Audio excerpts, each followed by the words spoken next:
888-623-3646, and just kind of sail away into 5 o'clock my time, 8 o'clock East. You got a Game 5, 2-3-1 series, both on the ice and the wood. Of course, Edmonton is in Dallas. Edmonton's going to be a little bit of a dog. I do like the dog in that game. And then you have the Pacers, 4.5. That is what they're catching at the Knicks. And as we open this up, there's an adage, if you have to memorize something, you don't understand it.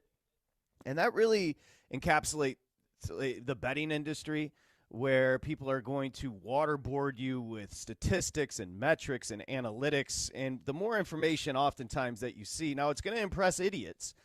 But the more, and you can see plenty of it on the content sites, but the more information you generally see, the person's letting you know they don't know what they're talking about. They're just adding numbers, they're adding statistics. And the reason I bring that up is this. You've got eyes. I respect you just as much as I respect anybody giving picks over at VSiN, Action, any of these dorks. I respect you, if you can hear me. And so I want to know your opinion on the game tonight, because we can give the metrics, we can give the analytics, but haven't we all just watched 4 games of the same teams? Right? You don't need the on-off splits. The question is, who do you think's better? Do you like the Pacers or do you like the Knicks? Now, anything can happen, and you're gonna of course, and I've been there, so I'm not judging anybody, but when you run out of something to say about a game when handicapping, you say, the Knicks' backs are against the wall. And I believe they're in a little bit of a desperate spot tonight. Now, I don't know much about the word desperation, but losing and not continuing to play does equal desperation. That is true. However, that brings me back to my original point. If you have to memorize something, you probably don't understand it. And if you have to hit me with more numbers, what are we talking about? We've all been watching the same games. They've been great games for the most part. Game 1 was an all-timer.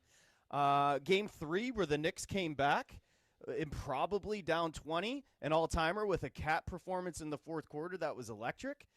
But that's what brings me to Indianapolis tonight. Now, they might lose the game. We don't know what's going to happen. That's the beauty of sports, and they may end up losing this basketball game. But I'll take the 4.5. I'll take them on the money line because, again, I've watched the 4 games, and my eyes have shown me that they have the best player on the court. My eyes have shown me they have a deeper rotation, and they have a better coach. Those 3 tenets point to the Indiana Pacers advancing to take on the Oklahoma City Thunder in the NBA Finals. And we're going to get to the Thunder because that was a tremendous performance from the Minnesota Timberwolves last night, where they went nuts in the first quarter. They had 9 points.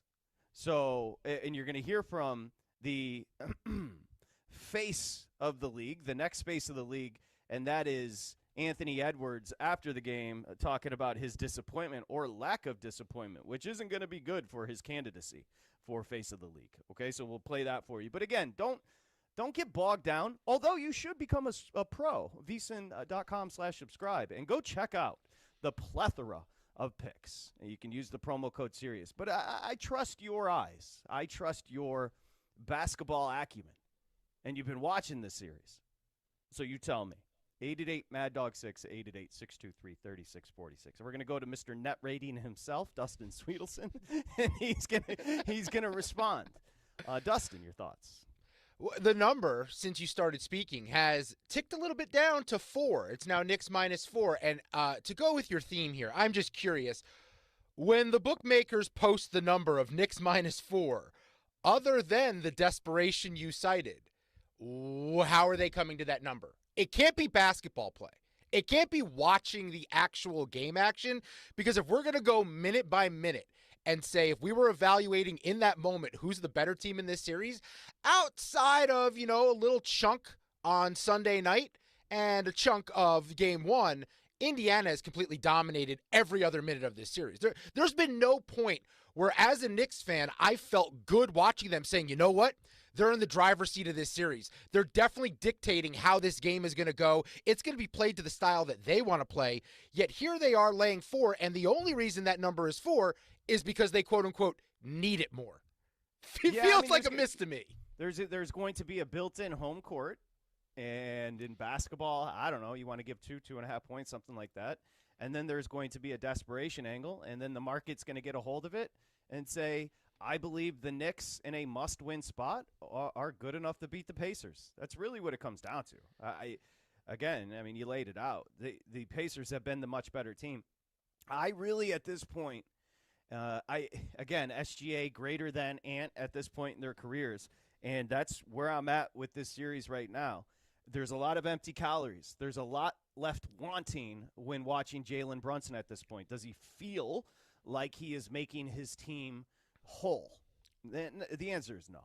He's a remarkable basketball player and a great scorer and a guy that I love watching play. The antithesis of that would be obviously the opposite would be Tyrese Halliburton. Who does he feel as though he is providing an impact not just individually but as a team?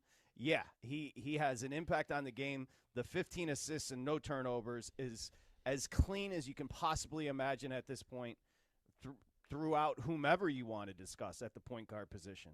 So yesterday's conversation focused a lot on where Halliburton in the glow-up, where he ranks in current-day NBA. And tonight, to me, is about him and the Pacers, not the Knicks. Yeah.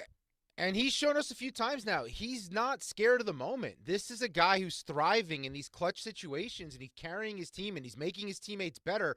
But I want to go back to Brunson because I think there's a bigger picture conversation to be had with him, and I love him. He's the best Knick we've had since Patrick Ewing, and I think he has a chance to have a legacy that passes him based on his age and what he's already accomplished early in his career here as a Knick. But the reality is he's an undersized point guard, and he's super ball dominant. And I think the bigger picture question, if they lose this game tonight, is can a player like Brunson, at his stature, be the best player on a title contender? He can be the best player on a playoff team, but can he be the best player on a title contender? Because I think his size is the reason why he's not great defensively. You also factor in Karl Anthony Towns isn't always a great defender as well. They start in the same lineup together. It has to lead you down the road of, is Brunson good enough to win you a title? He's good enough to get you close, but is there enough there with what he brings to the table to win a championship? Yeah, I mean, that's what's cool about basketball, too. It's very, I know people like to complicate it and turn it into some sort of periodic table, but it's super easy to analyze. There's 5 people on each team on the court at the same time, and maybe you go 2 or 3 deep off the bench. The data is sitting right in front of you. Can Jalen Brunson – hey, Patrick, tomorrow on a Friday, you're an idiot. You like the Pacers and the Knicks won. Yeah, that's the brilliance of basketball. Jalen Brunson could go off for 50 tonight and do what he does. That doesn't mean they're going to win the series. The better team is going to win the series. I can guarantee you that. Yeah, but if Indiana loses by 4 or less, you're right because you won your bet. And that's the best part about betting.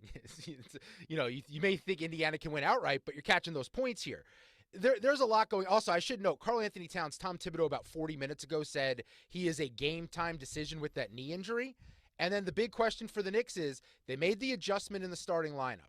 They swapped Josh Hart to the bench for Mitchell Robinson. Then Mitchell Robinson in Game 4 is a net minus 20 in that game. Although I think a few years ago, you and I had a discussion about plus-minus is completely irrelevant. And I hear everyone else citing that all the time. But minus 20 seems like a pretty bad number for Mitchell Robinson in that spot. The question is, does Thibodeau go back to Josh Hart in the starting lineup or stick with that too big? Yeah, Karl Anthony Towns is going to play. I don't know what the starting rotation is going to be. That is a good question. That will affect prop betting. I don't know if it affects the game in total. I'm looking forward to the game because I really do believe the 2 best teams in basketball this year are Oklahoma City and Indiana. It took us a while. It took us maybe as we started to end that Cleveland series to all start buying in on Indiana. But we saw this team last year. We saw the exact same team last year. Really no adjustments. They ran it back. There's some continuity. SGA and Oklahoma City got bounced early in the postseason last year. They ran it back as a young team. There's continuity. I think it'd be a great series. We started the conversation about market sizes yesterday. 2 very small markets. The TV ratings aren't going to do what the NBA would want them to do, but I think it's going to be a stellar series. And we should quickly touch on, and again, your predictions tonight. We still have, about 56? I'm guessing about 56 minutes until tip. It's not going to tip exactly at 5 o'clock there, MSG. with everybody. The big guy gets upset. The big guy gets upset with the celebrities. I saw your buddy Pat McAfee grandstanding about celebrities earlier today. He does get super sensitive. So, and you get sensitive as well. I love the people, the big time people showing up and showing out. Ben Stiller has caught your ire. No, I like Ben Stiller. That's the thing. I like Ben Stiller. My issue is everyone views New York as the obnoxious celebrities and Indiana portraying themselves as the common man, and you're going up against the big bad market, and I don't love that vibe for my team. I don't like my team becoming the enemy. I equally don't like the fans that are in New York City celebrating the win over Boston like a week ago, like they just won Game 7 and the parade was about to happen right after the game. I don't love a lot of that stuff. Yeah, this whole war of Pat McAfee versus Timothy Chalamet definitely wasn't on my bingo card for 2025. It's a weird one to be happening right now. But the Knicks fans, they're back at MSG, so you're going to see Fat Joe, who's not that fat anymore. Shout out to Ozempic. Could you get me approved? Been trying to get it for like 6 months now. They won't give it to me. But Fat Joe's definitely on it, and all the other celebs will be out at MSG. You don't need Ozempic. Eat less and take a walk. You'll be fine. Jonathan Von Tobel is going to be joining the program, and he's one of the ones that has like an issue with New York. I would like to be very clear. There's a couple of stipulations I'd have if you want to just hate on a city, hate on a state. First off, visit it. As somebody, and that's for Jonathan, who's I don't think and I'll talk to him about it. I don't think he's ever left Las Vegas. So he hates big cities. This vitriol for big cities does feel like an insecurity. There's a reason it has such New York City. There's a reason it has such a reputation, and I can say it. I lived in the middle of it for 9 years. That's not a flex. That's literally just what happened. It's because it is that special. It's that great. It's a melting pot of cultures. The architecture is amazing. The art is fantastic. The cuisine is off the charts. There's a reason people talk so openly and highly about New York City, and there's a reason celebrities are there and want to attend the basketball game. Get over yourselves. And you would say, as someone who's been before, I haven't been in a very long time. Like I was a kid. Madison Square Garden, they call it the quote-unquote Mecca. Does it live up to the hype in your opinion? Yeah, it's fine. I don't have anything really to say. I don't know what to tell you about Madison Square. It's really just when you walk out of Madison Square Garden, you're on 7th Avenue and like 47th Street or whatever the hell, 42nd Street, whatever the hell it is, and you're just amongst energy.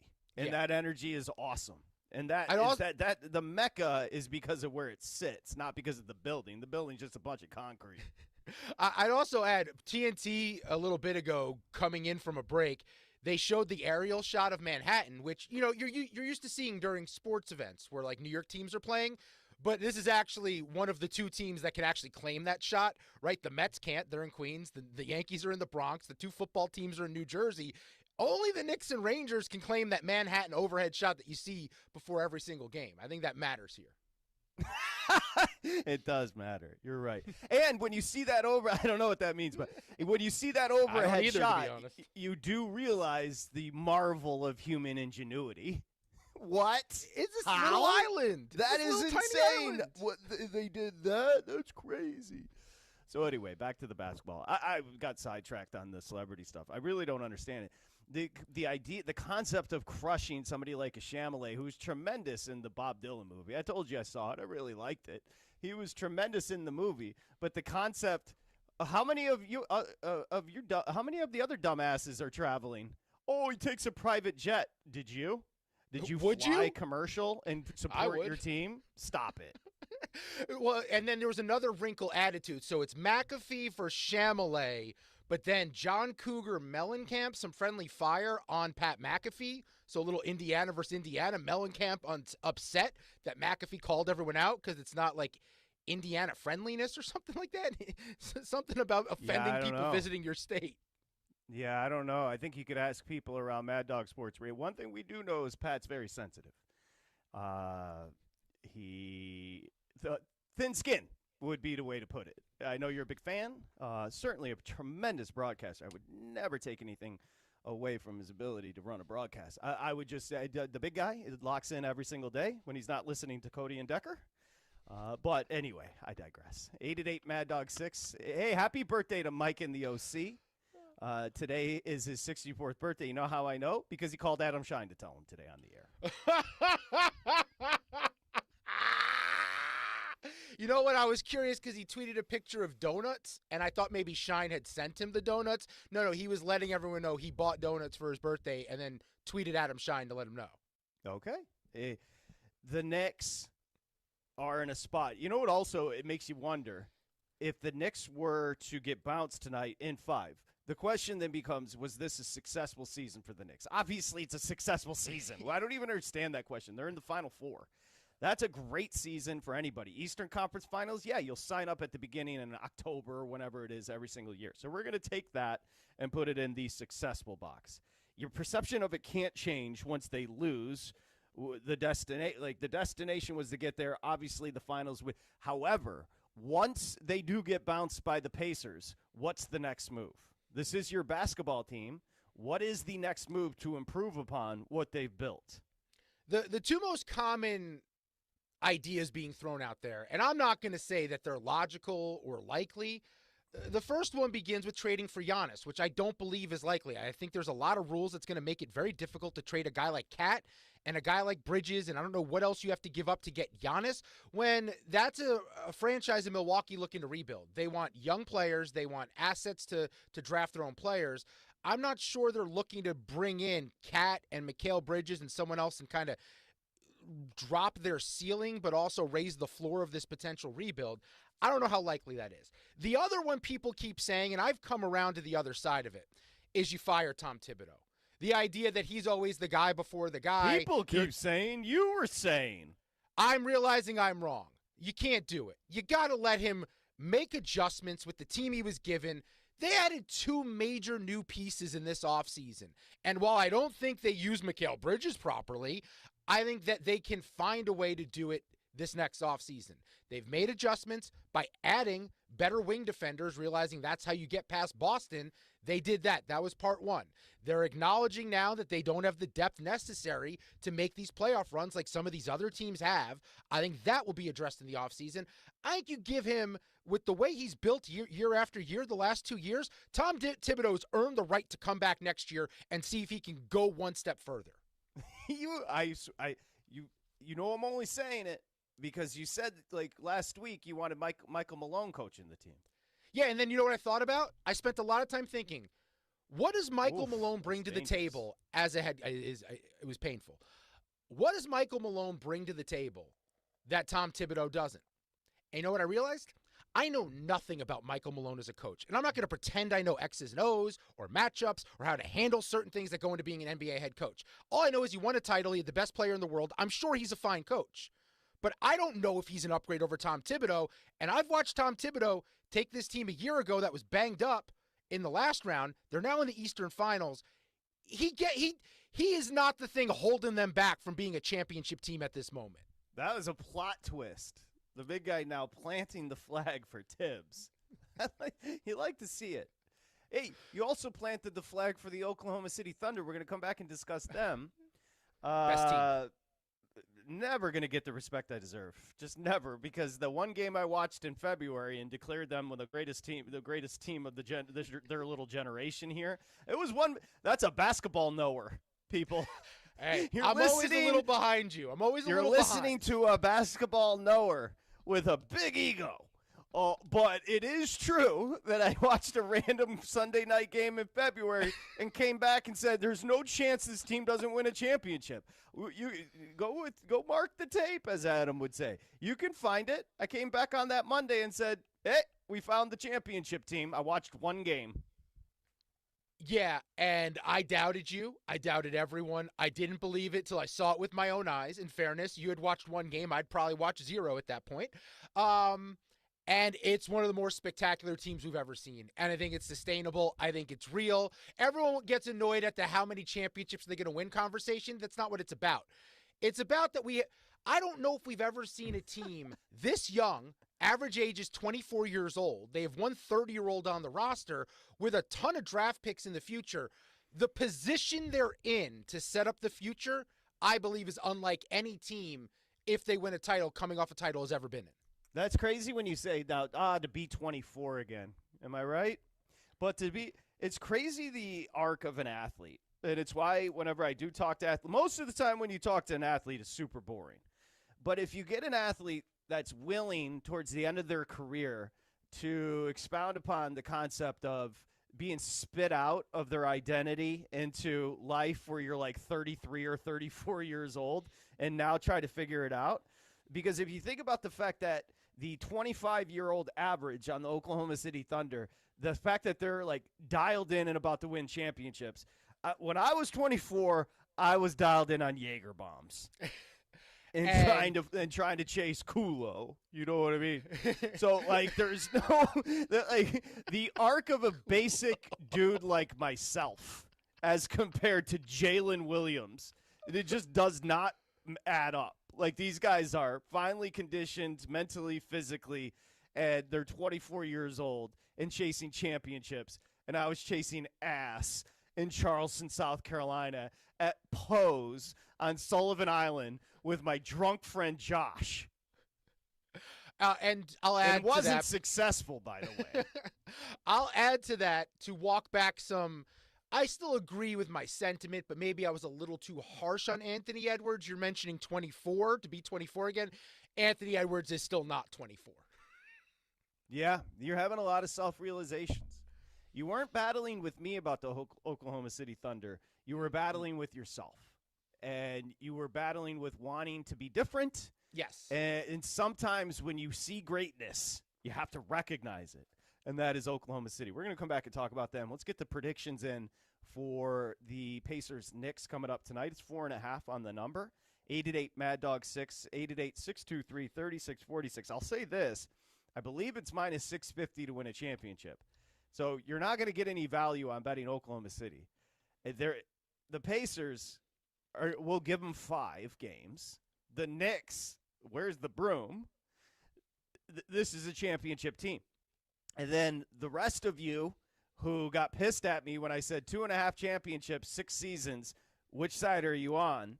Yeah, I understand you don't repeat in the NBA. This team is different. And we're at a very different juncture as far as the roster construct in the NBA. For example, a lot of teams are going to be looking to add Kevin Durant. That is the antithesis of what Oklahoma – we could talk about that. That's the antithesis of what Oklahoma City and Indiana are, and those are the 2 teams going to a championship. You can't just throw a 37-year-old high-usage ball hog onto a team, an all-time great scorer, and say, that'll fix it. No, it's still sports. You still have to build a team. And also, this is a salary cap league where normally it's difficult for teams because they usually have high-priced talent up and down the roster when they're winning a title. Indiana and Oklahoma City would be the first NBA Finals where neither team is paying into the luxury tax. That means they can keep this core together. They can pay all of their guys. So if OKC goes, they're still not in the luxury tax. They can add to this roster. They can keep guys if they want to keep running it back. They have all the options in the world here where it's so difficult in the parity that this salary cap in the NBA creates. Oklahoma City's way ahead of that trend. Somebody get a hold of Tibbs at MSG prior to Game 5. Dustin Swedelson on national radio has hit him with the stamp of approval. And that is Mad Dog Sports Radio. Is a very popular channel. Dustin's a host. Just ask. He texted everybody. He has let people know. He has let Tibbs know you are officially my coach. And I give you props, brother. Because I don't know what Michael Malone is, but I do know what Jokic is. You know what? That is probably the best possible point. Is Michael Malone may or may not be a great coach. I do know he had the best player I've seen in about 15 years, or maybe 10 years, going factual. for him. That is factual. All right, coming back with OKC and your predictions on the game tonight. If you want to get involved in the hockey, if you're into that type of thing, Edmonton at Dallas as well. It's VSiN Live. It's Mad Dog Sports Radio. This is VSiN Live on Mad Dog Sports Radio with Patrick Meagher and Dustin Swedelson.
covering the spread all night long.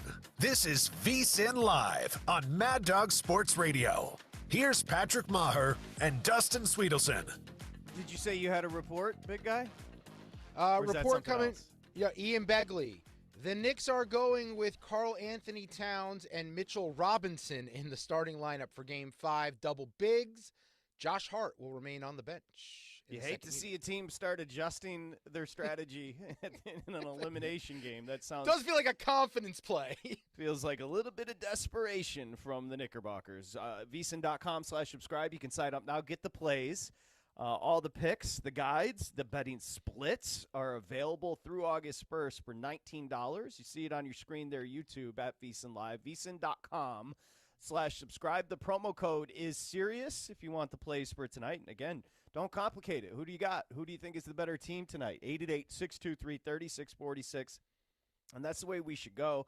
Yes, obviously there's always going to be a human element, and we do know that the backs of the Knicks are against the wall, and we do know they're in a desperate spot. I don't think the Pacers are concerned with the Knicks' desperation.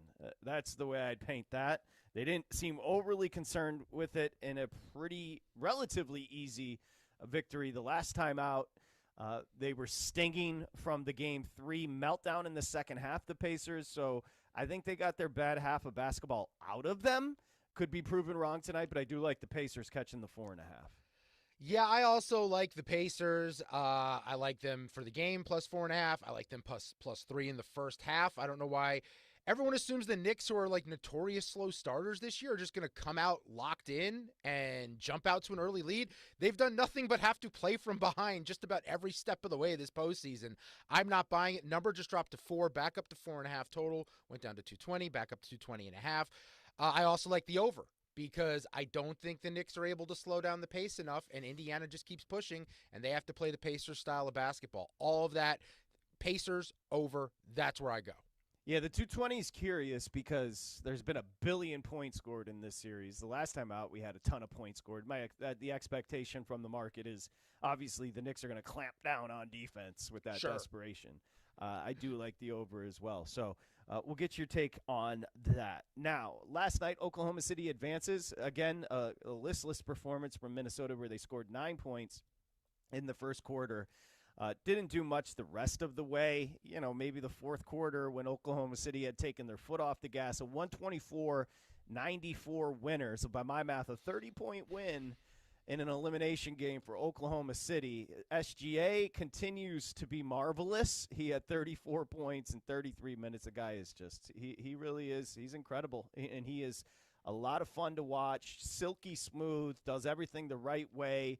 8 assists, 7 rebounds. Holmgren was great in the game. Jalen Williams was great in the game. They go deep. You know, you only got 17 minutes from Hartenstein, which shows you the lineup flexibility. When they need the bigs, they can play the bigs. If they don't need them, they'll just play Hartenstein, who's a tremendous basketball player, 17 minutes and beat a team by 30. You have to be careful, and I'm talking to me, not you, Dustin, not anybody listening. You have to be careful when talking about teams historically. Different eras. Obviously, zone wasn't even allowed back in the day. The hand checking was off the charts. So basketball is much more open and free with the lack of physicality that is allowed. But one thing that travels, Michael Lombardi used to say a lot, a couple times a show, good offensive lines travel. I would say defense travels as well. So if we can leave the offense to the side when talking about Oklahoma City, I think most of you would at least concede that we're watching a great defense. We're watching I'll say all-time great defense. The offense is not there, but the defense certainly is. With their size and flexibility on the wings, with their ability to help with the athleticism, with their determination, which has a lot to do with defense and just actually giving an ass and trying. And then with Holmgren, who's kind of a cheat code as a floater, he can body you up one-on-one, but if you get close to the rim, you better be a good three-point shooting team, but they have good three-point defense. If you get close to the rim, there's a big-ass white dude from Wisconsin that's going to block your shot, and his name is Chet. Yeah, and what you mentioned, the defense creates the offense. And I mean, maybe I'm too young, but I don't really remember NBA teams doing this, where they generate their offensive side of the basketball with what they're doing defensively, running in transition, getting you in quicksand like the Thunder do. We've seen it in football, like the 2001 Ravens, where that defense set up Trent Dilfer and that offense over and over again to just manage situations. They scored points on their own. I don't remember NBA teams being this good defensively, this deep defensively. You look at a guy like Caruso off the bench, he forced 34 turnovers in this finals run for the Oklahoma City Thunder. Forced 34 turnovers so far in the playoffs for them. That's absurd. And when it starts with your best player, the guy who's the MVP of the Western Conference Finals, MVP of the league for the year, I think that speaks volumes to why this team is able to play the way they do. Their leader buys in, he gets down and dirty, and it's also why you're able to hold a guy in Anthony Edwards, who's a prolific scorer, to 19 points in an elimination game. Yeah, I mean, somebody like a Dort, they start him because he's just an other-world defender. So he's out there. Isaiah Joe gives you 11 points last night in 5 minutes. Like, their team is super deep. And it all does start with SGA. I think we're going to hear from Gilgeous-Alexander here, big guy. What do you got? Yeah, let's start with SGA, the MVP of the league, and him talking about number 5, how they were able to dominate in Game 5 yesterday. It almost seemed like we did everything we were supposed to do defensively. Like, we made it tough on our guys we were supposed to make it tough on. And then from there, well, it felt like it was tough on everybody, but we were clicking on all cylinders as far as what their tendencies are, what our game plan is, how we want to impact the game, how we want to impact the ball. And then from there, we were able to just run and have fun and be ourselves offensively. Yeah, busy hands, jump the passing lanes, don't foul. This Dagnall's a hell of a coach. I think he came from their G League within the organization, just a technical guy, just turned 40 years old. There's a lot to like about the team. There's a lot to like about Minnesota as well moving forward. You got to give the kid credit. He's 23, Anthony Edwards. He just got back to his second Western Conference Finals. We constantly talk about how the West is the tougher division, and Minnesota, that's quite a feat for them. But I think we are going to hear from potentially the future face of the league, Anthony Edwards. What do you have? This is Edwards talking about the disappointment coming off a loss, the series going the way it does, where he was never really able to get right offensively. This is Ant postgame. Does it feel like to come up short of the finals 2 years in a row? It's exciting. I don't know why people would think it would hurt. I mean, it's exciting for me. I'm 23. I get to do it a whole bunch of times. I'm hurt more so for myself, for Mike. I came up short for Mike. Like I said, we tried last year. We couldn't get it. We tried again this year. We're going to try again next year. But hurting is a terrible word to use. I'm good, yeah. Looking at Mike and his longevity, how hard it is to get there, does that put this in perspective at all, too? Yeah, I'm going to work my butt off this summer. Nobody's going to work harder than me this summer, I'll tell you that much. So, yeah, I'll try to make it happen again for Mike. Particular things that you want to work on heading into this offseason? Yeah, I'm not going to give out that information. Yeah, I'm going to keep that in-house this time. Yeah, I mean, you see why the kid's he's super likable. He's talking about Mike Conley, who's been around forever. I think maybe people could misconstrue, oh, you're supposed to be devastated after a loss. A lot of that is talking to social media as a 23-year-old kid. That's going to try to bring him down. He's putting a tough face on, saying, I'm not hurt, I'm good. I'm sure it stings not to get to the finals. But you like the fact that he said he's going to work his ass off and do everything he can to get back here. I don't have a problem with what Anthony Edwards said.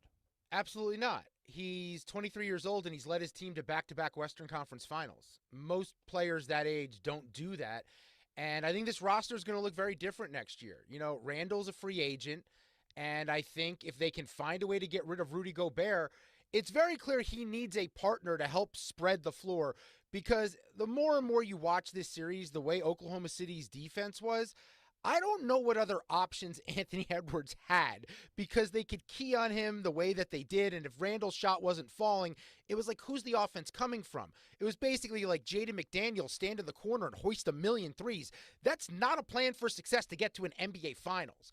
I think for Anthony Edwards, getting someone else who opens up the offense, that can run with him, that can stretch the floor because he wants to shoot those threes, that's going to be huge for Minnesota in the offseason. You can't put all of the shortcomings of this team on him when he can only do so much with the help he's given.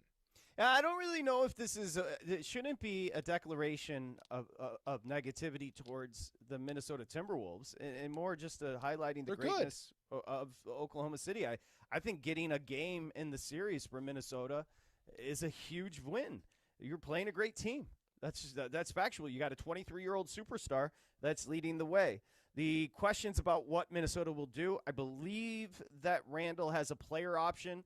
For the most part, they generally just pick up the option. However, he had such a great postseason, he may want to test the free agent market. So we shall see. Maybe they end up re-signing him. I thought Randall was great for the Timberwolves. No, he was. He was, but he is a bit up and down in a couple big situations. He wasn't there as a scorer. And you and I have talked about it. If he's your 3, your team's probably really good. If he's your 2, I don't know what that ceiling is. But the Timberwolves are now one of, I believe, 5 teams total to never reach a final. Minnesota's 1, the Clippers are another, and then the other 3 are all fairly new. The Grizzlies, the Hornets, and the Pelicans. But the Wolves, I think, have been around the longest of that group, have never reached the NBA Finals. Shout to Christian Laettner. The real ones remember. I believe he was their first draft pick in franchise history. Oh, wait, was he really? Maybe I'm wrong. Could be wrong. You might be right. Let me look. Could be wrong, could be right. It happens many times over, both scenarios. No, it's a better name, 1989. Who's that? Pooh Richardson. Not a great Pooh nickname. Richardson. Not a great nickname, for being fair. All right. Predictions on the game tonight. Oklahoma City, how you classify them. Again, you do have to be careful about all-time great because you're never going to – it's just so hard to compare eras. The game is played so much differently. I mean, if you just think about the mid-'80s into the early 90s, I mean, that was hockey on wood. So could Oklahoma City play that type of game? It's not their fault that they weren't playing in that era. We're just judging them on what we're watching right now, and we're watching right now a pretty great team. Yeah, and judge them based on who they're playing. Judge them based on how the rest of the league looks. I think they've created a new blueprint for other teams to put together because you can't guarantee you're going to have a superstar. You can't guarantee you're going to have 2, 3 superstars like we've seen a lot of teams in recent memory play with. And you can't guarantee the shooting is going to be there every night. What you can do is you can lock in defensively every single game, and that's what the Thunder do. And I think this may be a new way a lot of teams look at putting together a roster. Yeah, I'll humble myself. I'll compare it to the old lineup here on Mad Dog Sports Radio, where I did it for a long time. Was I the superstar? Hell no. You had Steve Torrey. You had Chris Russo at the top of that pyramid. But then you had Nick Wright, a tearful goodbye after 9 months. During my stead, you had Stephen A. Smith. You had the aforementioned Pat McAfee. Now, how am I ever going to compete? All I did was buckle up my Jordans and just try to be consistent, stay under the radar, and stay employed. They've got a lot of those guys on the Oklahoma City Thunder around the dog McAfee Wrights, and that would be SGA, Holmgren, and Williams. I'm just Isaiah Joe trying to collect the paycheck and have Spitz and Torrey not find anything out. I mean, what's their other option, JT? I'll give you credit. I thought you were going to go Alex Caruso there, but the cross-racial, I appreciate it. You're forward thinking. Thank you. Let's get to the calls. 888-623-3646. Goofy show. This is what happens when you don't start the games, people. Let's start it earlier. let's get a game going, because if not, you're going to have Wright, you're going to have McAfee references, you're going to have Stephen A. Smith references. You're getting the full gambit. And the big guy. Of course, Dustin Hennessy. More to come on the Mad Dog Sports Radio meetup in Hermosa Beach this weekend. A celebration of one Mike in the OC as he turned 64 today. So it's going to be a big one. Now, again, will he or won't he? All you have to do is show up on Monday to see if Dustin made the sojourn from West Hollywood to Hermosa Beach.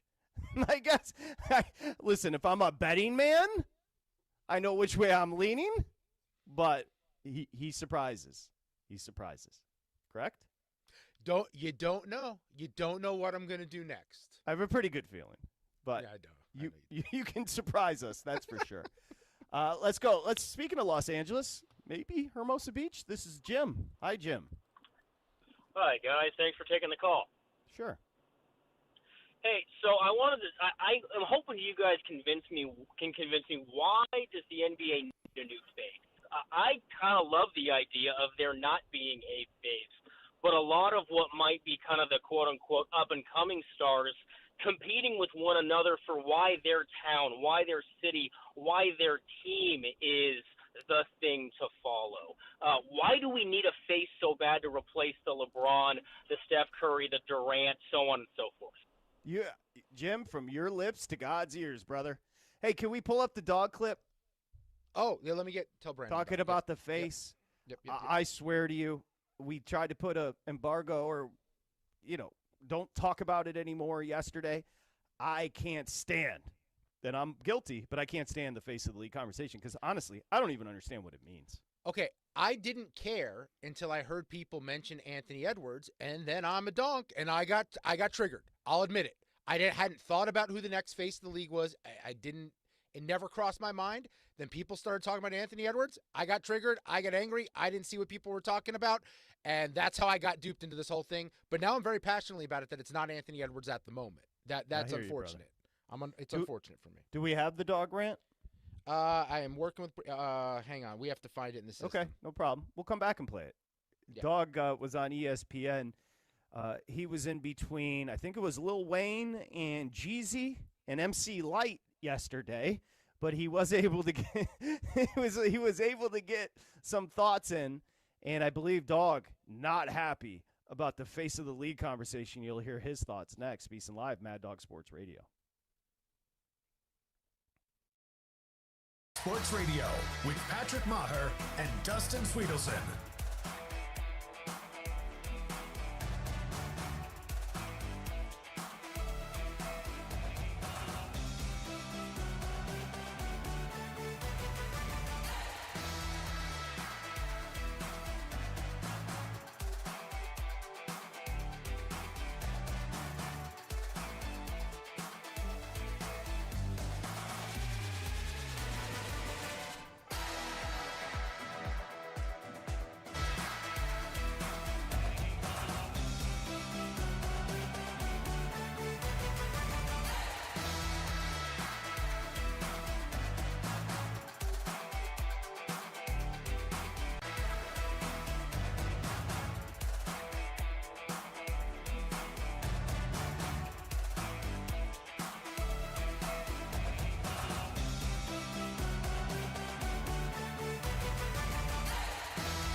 Sweat your bets with VSiN Live on Mad Dog Sports Radio. Here's Patrick Maher and Dustin Swedelson. Stanley Cup playoffs are on SiriusXM. Listen to Game 5 of the Western Conference Final right now as the Dallas Stars look to stave off elimination against Connor McDavid and the Edmonton Oilers. Listen to Stars feed on Sirius 210 XM 219 and the Oilers feed SiriusXM 167 and the national broadcast on NHL Network Radio Channel 91.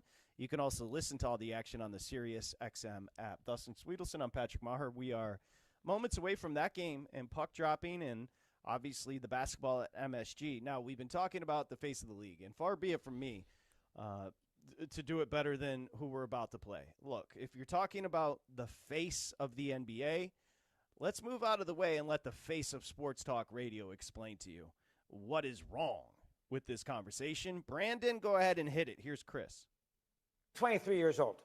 And ESPN, more than anybody else, has put him on a pedestal, the face of the league, which is the biggest bunch of garbage I've ever heard in my life, and I think that hurts That's him. not garbage. Oh, yes, it is. The brother's special. Yes, it is. I don't want to hear about the nonsense. I agree with you on that. Nonsense. I agree with you the on guy's that, never doggy. played in the final, was outshined badly by Luka, and all we ever do is say he's the next. No, he's not the face of the league.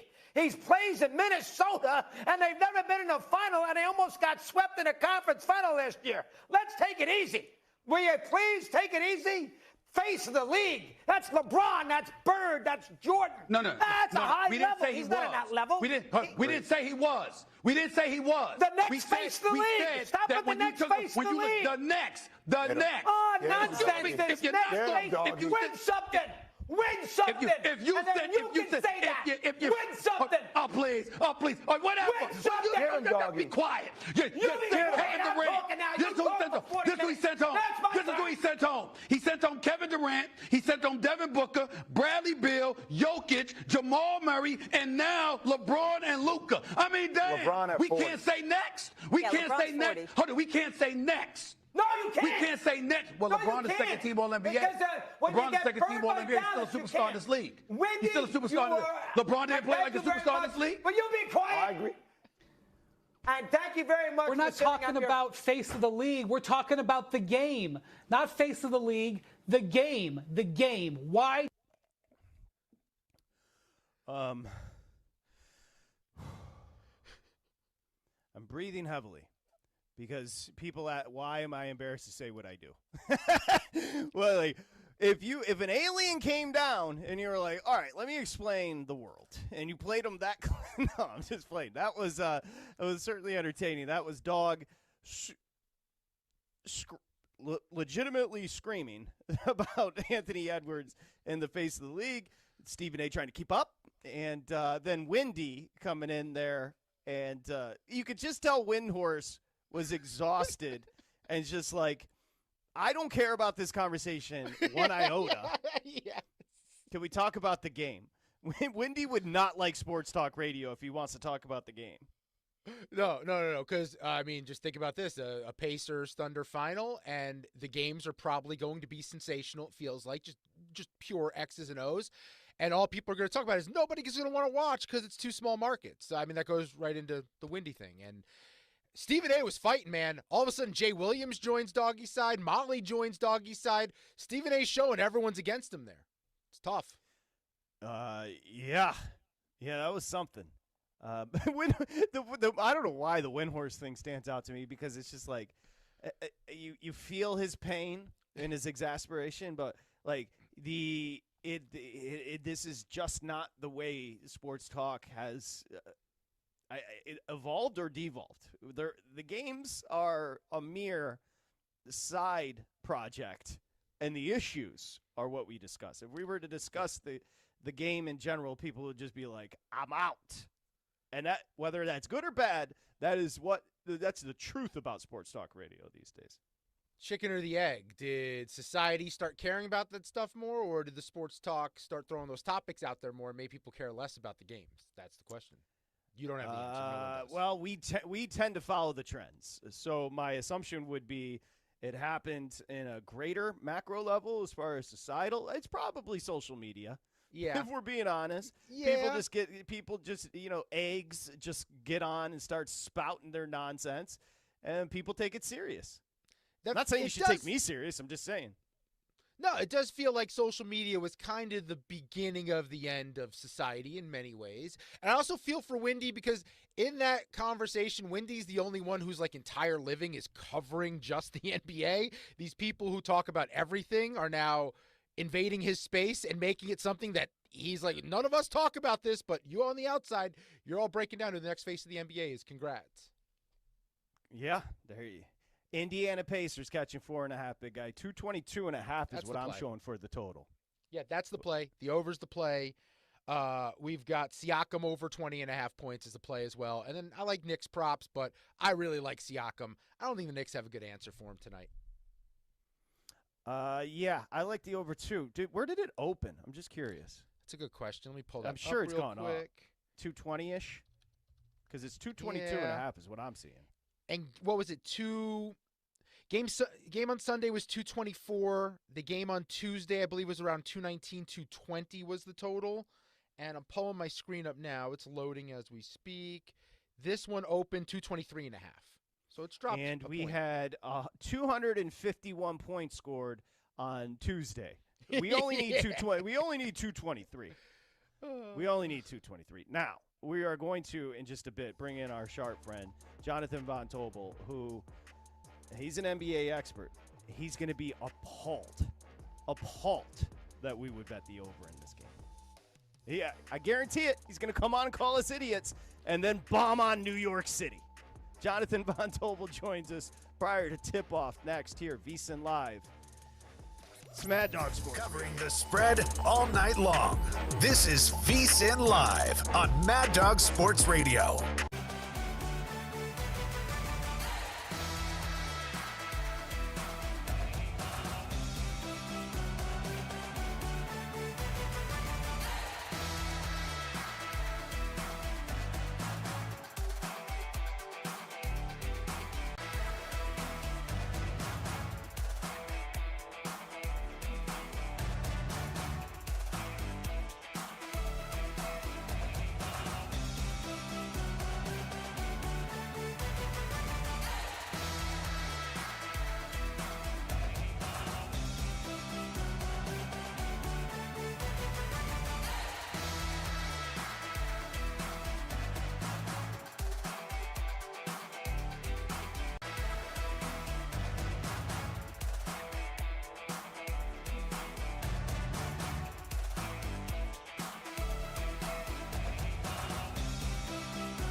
Live betting reaction to all of the night's action. You're tuned in to VSiN Live on Mad Dog Sports Radio. Here's Patrick Maher and Dustin Swedelson. All right, VSiN Live, Mad Dog Sports Radio. You want the picks? Games coming up in probably about 7 minutes. You can go get the picks over at VSiN.com/subscribe. Become a VSiN Pro. Get all the sharpest plays from our friends, guest hosts, experts over at VSiN.com/subscribe. Use the promo code SIRIUS, $19 through August 1st. It's a great deal. And you can find our next guest plays over there along with the big guy and everybody at VSiN. He is Jonathan Von Tobel. The T stands for triggered when it comes to New York City, which we will discuss here in just a bit. Jonathan is our senior NBA analyst over at VSiN and host of Money Moves. It is 10 to noon? Help me. No, it's noon to 2, right? Noon to 2? Eastern, yes. Noon to 2 Eastern time. It's a tremendous schedule. Noon to 2 Eastern time. Noon to 2 with Jonathan and Stormy. If Stormy decides to show up, is she still on vacation? Where's my girl Stormy? Yeah, she is. She sent us pictures from Switzerland? Which one of them shares a border with Italy to the north? They both are the same thing in my head too, though. Yeah. So any one of those countries, she is either in or was. She sent us a picture today during the show that they were out at some lake in one of those countries. So she's around in that area. Yeah. Little FOMO, missing out on Money Moves. Sent you guys a picture during the program. Well, so let's get your pick. I'll save it. We have a tip off. Okay, No, we have a tip off to get to. I want to get your play in officially for the game tonight. 4.5, 222-ish on the total. What are you looking at? So I think that this number is wrong. I made it 2.5 or just underneath that in favor of New York. I think the market, for some reason, since the loss in Game 1, has upgraded the Knicks every step of the way, and I don't know if that's because of desperation or whatever it is, but every number, every side, every total, every series price would tell you that they think the Knicks are the better team, and that is just not the case. This number would tell you that the Knicks are the better team, and I just don't believe that's the case. I've bet the Pacers in each game of this series because I felt like my hand was forced because of the number, despite the fact that I picked the Knicks to win the series in 7, and I think that's the side here today. I'm willing to go down. It's not the greatest spot historically. If you look back on some of these numbers for these teams in these situations, like them being the Pacers, there's a lot of negative scheduling, or trends that work in their direction or work against them. Road underdogs, 12-32 straight up, 19-25 ATS in this spot. Teams up 3-1 on the road in Game 5, 14-38. Straight up 21-31 ATS since 2003. There's a lot of those. But I just don't buy it because guess what? Indy, one of those wins was the Indiana Pacers in this last round. They've handled this situation well, and I just think they're better. Play of principle side, it is the Pacers. Yeah, look, as a Knicks fan, I'm in a situation here where I'm not even upset at my own team, JVT, because I just think Indiana's playing so much better than them. Tibbs is going to go run it back. He's going to put Mitchell Robinson in the starting lineup with Cat, play the double bigs, Josh Hart on the bench. What do you think of that strategy coming from the Knicks head coach here? I mean, I don't know. Tibbs, I think this has not been an impressive series from Tibbs. Color me shocked. I just don't know. Here's the thing, Dustin. I don't know how much outside of one really key thing he can do. So if you look at the two lineups, right? If we're talking about the 5-man lineups with these guys, if you go back to the original starting 5, which was Brunson, Bridges, Anunoby, Hart, and Towns. In this series in 4 games, they've been outscored with those 5 on the floor by 20.9 points per 100 possessions. It's been abysmal. If you go to this new starting lineup with Robinson at the 5, they've been outscored by 14.6 points per 100 possessions. If you go back to just the last game, the start of the game and the start of the third quarter, Tibbs said, I didn't think we came out with enough energy and they got ran in those minutes. No, I think it was just Robinson getting figured out in this lineup, getting figured out with Robinson out there, and they got smoked in those times, and they got outscored by 20 points in the minutes that Robinson has played that Robinson played in Game 4. So I just don't think, outside of one key thing, which Tibbs stumbled into after Game 3, which was staggering the minutes for Jalen Brunson and Karl Anthony Towns. If you have those two on the floor together, it has not worked well in this series. If you look at it, that 2-man pairing, Brunson and Towns, they have 130.2 net rating when they're on the floor together, or should be defensive rating. So they're giving up 1.3 points per possession. That's not good. They've been outscored by 19 points every 100 possessions with those two on the floor. You've got to stagger them more. And the thing that's irritating is He did it on accident in Game 3 because, of course, Brunson was in foul trouble. In Game 4, he did it for the first half, and then in the second half, he played them a vast majority of their minutes together, and they got absolutely smoked in the second half. So I just don't trust Tibbs. I don't trust him at all to make the quality adjustments that he needs to make to give his team a better shot. Guys, go back to after Game 3 when they won that game. Rick Carlisle said in the media availability, the reason why they lost that game is because the Knicks were playing some of their better defensive personnel, i.e. they didn't play Brunson on the floor with Karl Anthony Towns, and that's a big reason why they lost, but Tibbs just doesn't want to adjust to it for some reason. Carlisle's like, let me help you, Tibbs, and Tibbs like, I'm good. That's basically what you're saying. What has impressed you most about the Pacers? I mean, I think it's just got to be like the individual play of guys, right? Especially at certain times throughout the series. To go back to this last game, that's going to go down as one of the better individual playoff performances that you're going to see from a guy ever. When Tyrese Halliburton come out and have a 30-point triple-double with no turnovers, that's incredible, especially when you realize what's on the line. You know, a high probable shot at getting into the NBA Finals, because the 3-1 series lead, as we know, is a near certainty that you're going to win that series. We say near because we've seen teams do it before, but it's highly unlikely. That performance was incredible. Go back to Game 1, where you look at Aaron Nesmith hitting 6 threes after the 450 mark in the fourth quarter to help them come back in that game and win it. I think that's been it, Patrick. Like, they're a really good team, and they're a very deep team, and I think Carlisle's been awesome in terms of pulling all the right levers and doing all the right things, but these individual performances throughout and how Tyrese Halliburton has kind of burst onto the stage for some who maybe weren't familiar with him has been incredible. Brunson with the first 6 points of the game. Knicks up 6-0 early in this one. I want to go back to Halliburton because you watch a lot of NBA, and what was it? Was it a year ago, 2 years ago, the play-in tournament?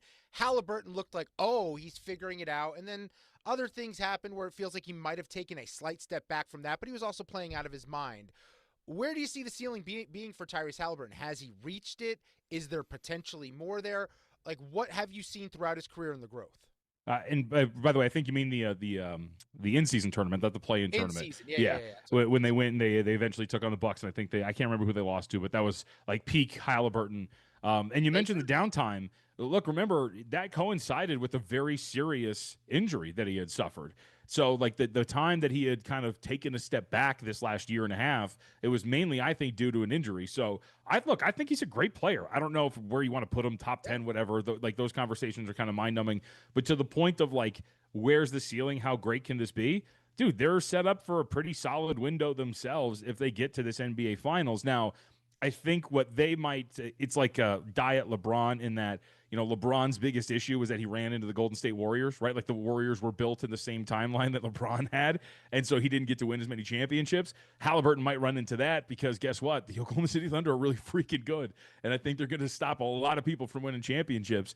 But, like, Dustin, would I be surprised if he is the best player on this Pacers team and leads them to multiple NBA Finals and perhaps wins a title at some point in his career? No, I don't think so. When you're a player that makes the guys around you better, and that's what Halliburton does with his passing, with his pace, with the way that he plays, like, you're going to have, I think, a very high ceiling, and I think that's exactly what we've seen. And, by the way, he plays for a very underrated organization. They have been great. They have been great at developing guys. They have been great at making changes. They've been doing all sorts of things. I mean, look at Aaron Nesmith. The Celtics were like, see ya, we don't need you. We don't think you're worth it. They brought him in, developed him, and now all of a sudden he's absolutely incredible. So I think all of those things together mean that he's going to be at the forefront of our basketball minds for a very long time. Jonathan Von Tobel, VSiN host, Money Moves, Monday through Friday, noon to 2, can confirm p.m. Eastern time, at MeJBT on Twitter. We are going to get to Minnesota and Oklahoma City. Moving on. Just quickly, I noticed this game. I just found out it was being played at MSG, which they call the Mecca. Yeah. I'm sure you're excited. Yeah, I don't really get, like, what I don't know. I've said all the things I need to say about New York for the most part, and I know that there's a few people out there that tire of it. I've had 2 New York-based co-hosts over the last couple of days, and Keith Irizarry and Mark Malusis, and I have expressed my disdain for their region of the country, so they know exactly where I stand. I am very happy to see this happen to the New York Knicks. I am very happy to watch this all fall apart. Huh? Why talk to me? Hold on. Patrick is a better ambassador for the city of New York. I moved when I was 18. Sure. Why such disdain for such an incredible city? I think Patrick should take you there for a weekend and show you why it's special. I've been there. I've been there.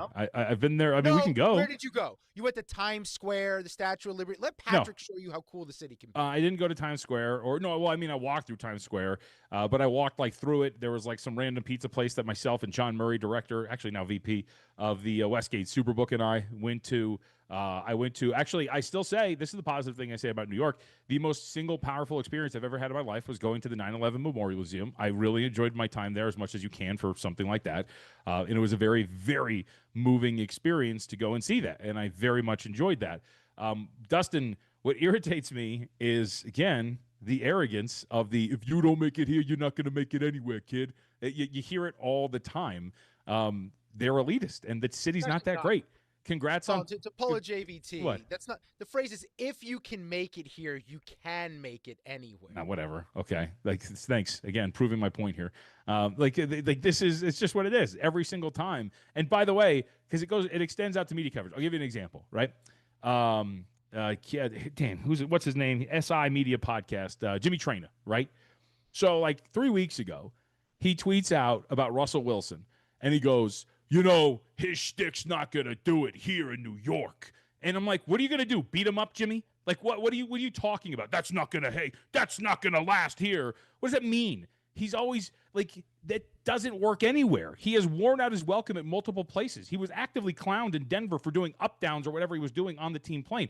Nobody liked him, but he's coming to New York, and so we're going to ask him tough questions. No, you get tough questions everywhere. All right, enough with this nonsense about the media market, it's really tough. It's going to be hard out here. There's a lot of good journalists in a lot of different places. And by the way, I've listened to a lot of media, press conferences in New York. You don't ask the different and hard questions. All right, enough. That's also part of it too. You're not the best and the greatest at everything. Enough.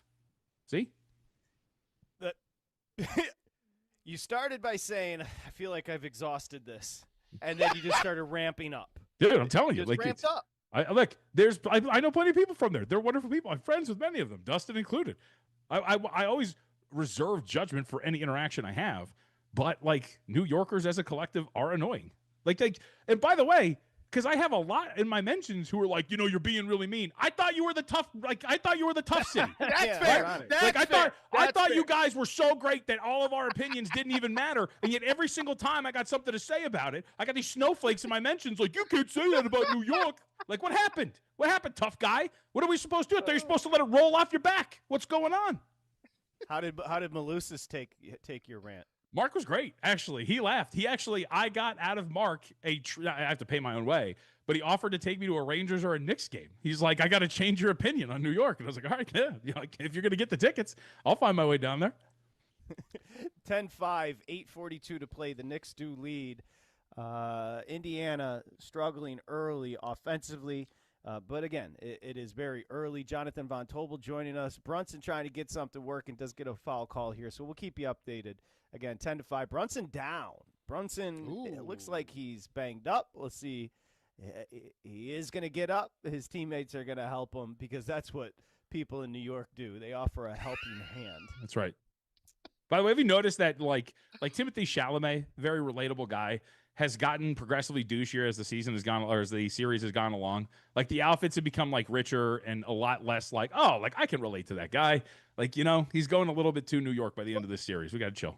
Yeah, I'm curious. What is the disdain for the celebrities? I don't like that people have disdain for my team because of the celebrities, but I don't understand why everyone gets so butthurt about all these guys going to the games. I'm not actually. I don't really care. What irritates me is how, for whatever reason, the Knicks celebrities are embraced, but then I have to hear fat old white guys complain about Taylor Swift for 2 seconds on a camera during a Chiefs game. Fair. And be like, I just want to watch football. And it's really? Okay. But then when Spike Lee's on camera for the 75th time, or Ben Stiller's there again, we're all like, oh, city of celebrities. This is great. It's absolutely ridiculous. And it's hypocritical. Also, all due respect to Spike Lee, when's the last time Spike Lee had a movie that everyone saw? He got game? A little Siskel and Ebert diversion from the big guy there? Okay. It's a lot of stars in the 90s. I'll ask Jonathan a question. UIMDB. All right. We'll settle that right there. Oklahoma City, I'm sure you don't have much negative to say about them. Fair? No, I mean they're great. We should appreciate them more than we really do. In fact, like to get me like even like not angrier, but like to get me ramped up again. Like we have all these complaints and they're not real, but these complaints about defense, right? In the NBA, well, here you go, right? This should be your herald. This should be your shepherd. This should be the light at the end of the tunnel. This should be what all these people have been looking for. Defensively, the Thunder have been incredible, and they should be flocked to. If you really are complaining about what you perceive to be a lack of defense, this team should be your bread and butter, man. They are so good on that end of the floor. In fact, they are so good on defense that it made Kendrick Perkins tell Ant to get married because he can't be the face of the league unless he gets married. That's how good Oklahoma City is defensively. It invoked that sort of take from Kendrick Perkins. They are so freaking awesome, man. And I love watching them because they're so little, Patrick, right? Like they're backcourt oriented. They have a bunch of guards, but they're stout. They're strong. They get up in your jersey. They deny the rim. They have cut off almost every single star's water that they have played up to this point. For a 3-game stretch, Jokic looked like just another fat center, right, against this team. Like he had a really tough time with them. I have loved what I've watched on that end of the floor from them. I would say some of those people who complain about the lack of defense in today's NBA, I do believe that's what they call coded language. I think of course it is. Between the lines of what they're trying to say. When it comes to the Thunder, though, Patrick threw out a question, what was it, like a week ago, about how many titles do we expect them to win? I just said 2.5, 6-year span. And like people got outraged at it, but when you look at the assets, you look at their average age is 24 years old, JVT. I mean, why is this sustainable for this group? I mean, it's easy because what they have, and by the way, still coming is the 6'9". I think I've told you guys this, right? Like the 6'9" point guard from across the pond, Nikola Topic, who was supposed to be a top 5 pick in the draft the year he came out, but he tore his ACL like a couple months prior, so he slipped down to where the Thunder got him. So they have this other kid who's supposed to be the most heralded European prospect since Luka Doncic, just waiting in the wings, ready to come along, like whenever he's healthy. Like this team's loaded, dude. And by the way, like I actually think very quietly, Cason Wallace might actually be their second best player and not Jalen Williams, because when that dude is on, he's such a good defender. He can do all 3 things. He can shoot. He can get to the rim. He can run your offense.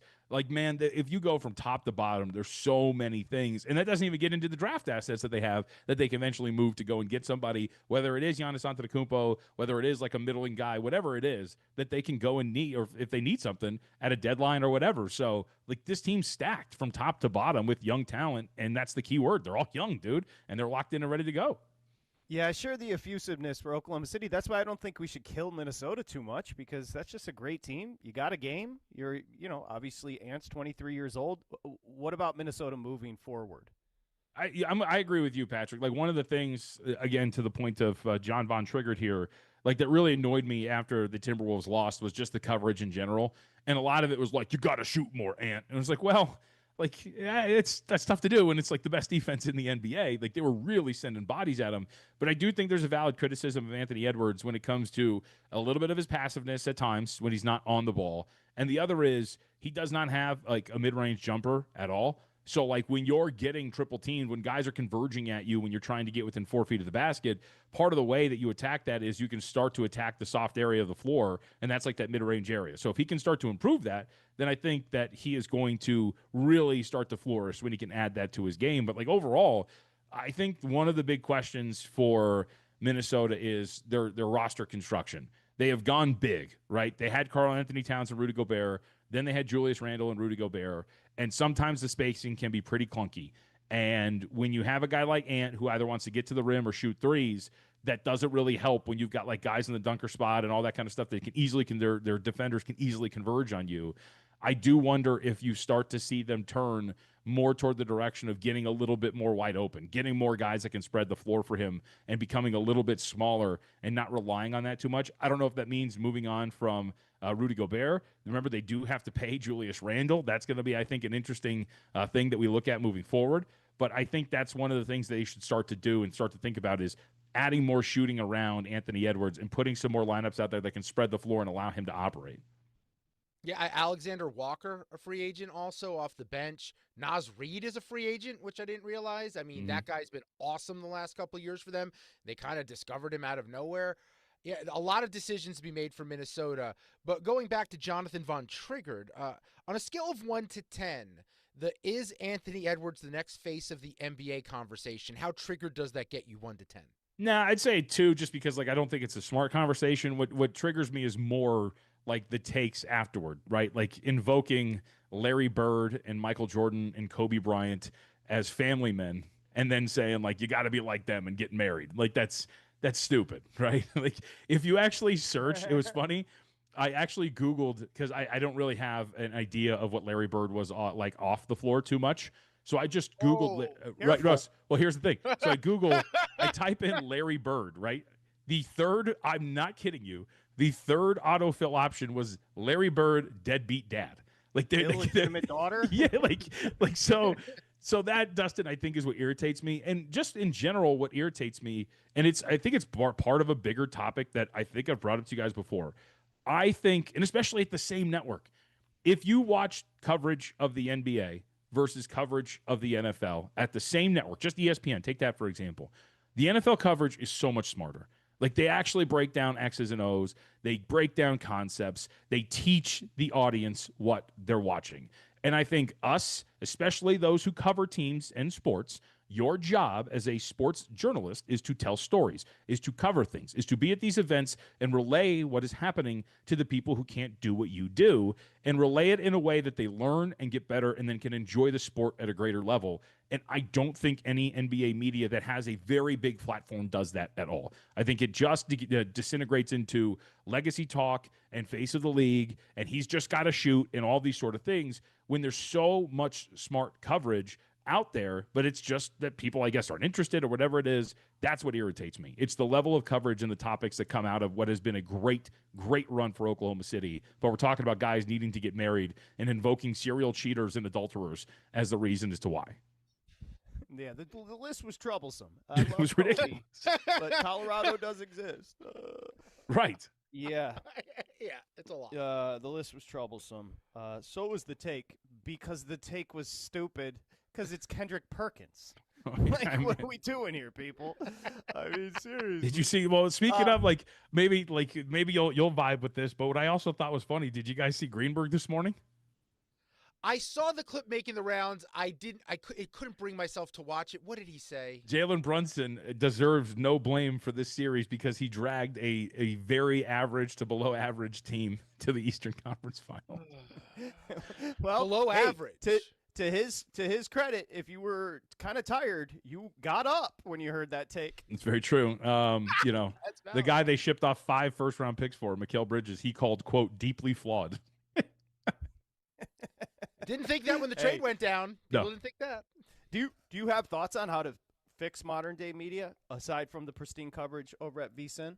Well, I just think, look, we don't do a great job of it either. I think sports betting coverage in general is very dumb at times as well, because what happens with sports betting coverage is people just stump for what they have bet, right? So when it comes to awards, for example, you cannot, as a bettor, find a reason as to why any other player should win the award that you have bet on except for the guy that you have bet on. And so I think that betting coverage actually suffers. I think we do a generally good job at certain things, but I do think we do just devolve into that. Hey, I have a bet on this, so I am going to just speak it into existence, and if it doesn't hit, it is the worst affront to God I have ever seen in my life, and I just don't think that should be the way that we cover it. I think that you should just do a better job of talking about the actual sport, like breaking it down. I think part of the reason why the NBA is talked about the way that it is in the general sense, whether it's social media or by others, is that people don't know what they're watching. Like I always say the example, how many times when people are watching an NBA game, could you point out a Spain pick and roll, right? Or a horn set or anything like that? But I'd be willing to bet a vast majority of people would be able to point out at least a cover 2, a cover 3 when they're watching football, right? And so that is from the NFL and its media members doing a better job at the bigger platforms with educating their people, and I think we need to do a better job of that. And frankly, look, I don't want to, this is the theme of the hit, to bring this back to my issues with New York, we could trace this back to Mike and the Mad Dog and Francesa with the way that they really came about, right? It was debates, it was all those sort of things, and it kind of got away from what the actual granular aspects of sports were. And I think a lot of people took that and ran. And I think that we have become a little bit dumber because of it, and we have stopped actually covering the sport itself. And the people who do it, they don't have big platforms. You got to go get to newsletters. You got to subscribe to those things. You got to listen to podcasts, and I think that sucks. You are talking to a man that was hosting a call-in show when Colin Kaepernick took a knee. Oh. You know. Oh. You're also talking to a man that was doing a show when Tom Brady may or may not have threw out a cell phone. So my pain is being very much articulated. I mean, yeah, like, hey, to your point, like, look, there's always going to be a mix of that, right? Like sports, politics, life, humanity, like it's all going to intersect. It's always going to be a part of the conversation. But like, we can just be better with the way we talk about the actual sport itself, I think. And that goes for all of them. I just think that we should seek out better coverage that actually breaks down the aspects of things that we're watching so we can appreciate it more. And you as a sports fan should want that too. Like, why when you watch a game afterward, would you just want to debate, is Shai Gilgeous-Alexander the next face of the league? Who cares about that? Wouldn't you want to know how Shai Gilgeous-Alexander got to the point where the Thunder are in the finals and look like they're going to run away with it? I don't know. It could be just me because I'm not the one that makes millions of dollars, and I could just be speaking to a vast minority as opposed to people what they really want, but it is annoying to me nonetheless. Hey, just quickly, Corey Perry got on the board first, so Edmonton up 1-0, 15 minutes to play over the Stars.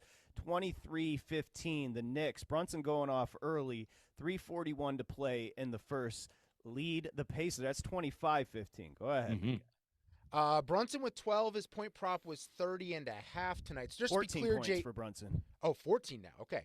Just to be clear, JVT, Michael Jordan versus LeBron debate. Where do you come down? I know, right? Hey, speaking of sports talk, there is a rumor floating around, and also friendship, a collision, confluence. There's a rumor floating around that a certain gentleman was hosting, filling in for Joe Cerruto on Sunday night on VSiN and solo hosting. And you joined him. Would you like to discuss the quality of sports talk? I mean, I'd start with, I don't know what you're talking about because Joe Cerruto does not work for us. Joe Cerallo works for us. My bad. That is, hey, hand to God. Never been good with names. My apologies to Joe, but I don't care. No, Dustin Swedelson. Dustin Swedelson was hosting, carrying Cerruto's water, and you joined him. I did at 10 o'clock, much to the chagrin of my wife, by the way. Friendship. Yes, because, the way my setup is, we're moving to a home this summer, but right now we're in a small apartment. And so my office, if you will, is our bedroom. And so I told her, I was like, hey, like, I got to do a hit. Yeah, I got to do a hit at 10. And she told me, well, because here's the thing, though. This is why it worked. Because she gave me the look of death, and I go, it's for Dustin. He's doing a solo show, and she's like, okay, fine. And so she went and laid on the couch while I did the interview, so she was fine with it. I thought Dustin did a good job. Number one on the list. He did not call me Jonathan like the first time we did a show together when he was the lead host. So that was a very good thing, and I thought Dustin did very well for Joe Cerallo in his fill-in. There you go. Thank you, Joe. Thank you, Dustin. Thank you both for your contributions. Dustin, would you like to comment, or you cack out your tongue? No, I had a good time with my friend JVT, and then we did it again like 12 hours later on his show. So it was a lot of and we went to dinner together the Friday before. We hung out a lot over the course of about Jonathan hosts a show? hours. Have I been in? Let me just check. I haven't checked my work email in a while, but let me just check to see if I've received an offer. No. We'll have Ortega. Do you know the significance of the number 3? Threes are a big deal. My family's into threes. It's also the amount of times when you lived in Vegas, I tried to book you on the shows that I was on, and it's the amount of times I failed because you turned me down. So here's the thing. Hey. I probably made up an excuse too. Because what was I up to? Well, seriously. I mean, JVT took a hint. Then there's some other people in our lives these days, Patrick, who could take a hint. Yeah, there you go, big guy. There you go. I heard rave reviews from the big guy as well, and I'm proud of both of you, as you know. Listen, guys, what a love fest. We fixed media. I like hearing you talk about how to fix media. Well, I will say, future of media. I mean, hopefully. But I also look, I went to school for this and I came up through it. Like I have like a nerdy aspect that I enjoy media and coverage and things like that. And I think there's interesting conversations to be had. And like in terms of a quiet passion of mine, like would it be cool to be a program director or something like that down the road? Like, yeah, it'd be great. I think these sort of things are very interesting. And I think we should have conversations about it. Like we have so much conversation about journalism in general, like when it comes to real news, but we should have conversations about how we cover sports. I think there's a better way to do it sometimes. So. And when we get an NBA Finals of Indiana versus Oklahoma City, right? TV rating. Everyone's complaining about the TV rating stinking, but the actual basketball is going to be brilliant. Oh, it's going to be what fun. will you say? It's so cool, dude. It's going to be so. Think about that. This is like literally. They're not statistically, but at this point, it is. It is the best offense versus the best defense. It is. It is going to be fantastic. Now, I tend to think that OKC is the ish. I can say that word on here, huh? I think that OKC is the shit, and I think that they're going to be absolutely fantastic. I mean, look, what did I tell you guys the whole time, right? Western Conference, OKC Invitational. You're all invited to compete, but there's one team that's going to get crowned, and it's this team, and they lived up to that, man, and they are going to be brilliant. But that matchup, that offense, Carlisle versus Dagnall, offense, defense, everything, oh, dude, it's going to be fantastic. I can't wait. I actually don't understand the argument for people who would watch if a big market was in it. I don't understand why you wouldn't watch if a big market wasn't in it. If you just want to watch a good game, you're going to get that. So I don't totally subscribe to that. Yeah, I don't get it either, to be honest with you. I mean, maybe a bunch of soft and hurt New York Knicks fans won't watch the series. I saw a video after they lost Game 4. It was outside in the streets of New York, and some woman just said, "At least I don't have to live in Indiana." And I was like, all right, you know what? I hope you all get slaughtered. Like, I hope that this Knicks team gets absolutely demolished on their home floor. She's correct. She's correct. You're right. I'd rather live in a $4,000 flat that's 300 square feet and cost me $4,400 a month. I mean, that's just great. JVZ for Zillow. Yeah. Yeah. Hey, but before we say goodbye, this SGA kid, my goodness gracious. Yeah, dude, he's great, dude. I remember mid-range game. He's Rip Hamilton, huh? He's incredible. He's actually a good defender, which is great, but he's still focusing on the offensive game still. I am obviously, as a Clippers fan, very jealous because when he was on the Clippers, I thought he was going to be very good. I did not think he was going to be this, but he was really cool, and you could see that he was going to be a great player. Now he's become an elite player and one of the best in the NBA, and maybe one day he'll be one of the best in the world. But the dude's fantastic, and when you have a player like that at one of the more premium positions at guard, you're going to go a long way, and the dude is going to be great for a very long time. And that's the cool part, Patrick. He's got a game that'll age well, right? Like it's not like one of these guys, right, that's going to be like, oh, I got to be relying on my explosiveness to get to the rim or things like that. Like, I think you can make an argument. You're a little worried about Giannis's game when he gets later in his career, but for him, the fact that mid-range game is going to be there pretty much always. I mean, the guy's going to age like Dirk, right? Dirk was great forever, and I think it's going to be the same thing with Shea. So I said 6 seasons, 2.5. They're going to get one this year. So 5 seasons, do they win 2 more championships? I'm going to lean under only because it's hard to stay healthy and it's just really hard to win a championship. I think 2 is like the perfect number for them, but would I be shocked if they win 3? So 2 in the next 5, to your point? I would not be shocked at all. I don't think it would be insanity to think of. I wouldn't be surprised if we're sitting here a year from now talking about them making it back to the finals one more time for a second consecutive year with Giannis Antetokounmpo on the roster. So, yeah, no, I wouldn't be surprised. By the way, this is for you and Stormy. The Oilers lead 2-0. It looks like Ottinger has been pulled with 12:27 to play in the first. So okay. Dallas. Wow. Dallas is melting down. The Oilers about to advance. I don't think Stormy's watching hockey out there. I think it's like 2 a.m. over there or something. Okay, well, Oilers 2-0, and Jonathan Bontobel. Great job. Appreciate you, as always. Opinionated. We love to see it. VSiN hosts Money Moves Monday through Friday, noon to 2 p.m. Eastern Time. You can tell I watch. I'm all over that time. At MeJVT on Twitter, and hopefully by July, I'll be a guest, because after July, you're not going to see me. Thank you. What's the name of Joe Serralo's show? It's a tough spot. You put him in a tough something spot. about, my guess it's a pun on being late at night. Cashing out. You're right. Cashing out? Yeah. Well, they missed an opportunity. You're the I believe night it's this shows. I believe it's cash in, like the G is removed and there's an apostrophe, but I could be wrong about that. Oh, if that's the case, I said the name of the show wrong for 3 straight hours. I think I've said that before, and I think I've been wrong. So We are good with literation. Yeah. What was the show we did with that donk? Sharp Money. Yeah. And I remember telling him, I'm like, please don't call it Sharp Money. I don't want anybody to get the assumption that we're trying to be sharp. Well, Why would we call it Sharp Money? I think it was the one thing we all agreed on. I think they understood when Dustin ranked his favorite hot sauces. Yeah. Hey, that's what well, the JT kids, the Brick loves those lists. So And I love JT the Brick. That's what the kids are coming for. Oh, yeah. No, who doesn't? All right, Jonathan, thank you. Enjoy the basketball. See you guys. All right, there goes Jonathan Von Tobel and the Knicks, 29-23, 11-22 to play. A developing story in Dallas on the ice. We're coming back with that. VSiN Live, Mad Dog Sports Radio. Mad Dog Sports Radio with Patrick Meagher and Dustin Swedelson.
Now back to VSiN Live on Mad Dog Sports Radio.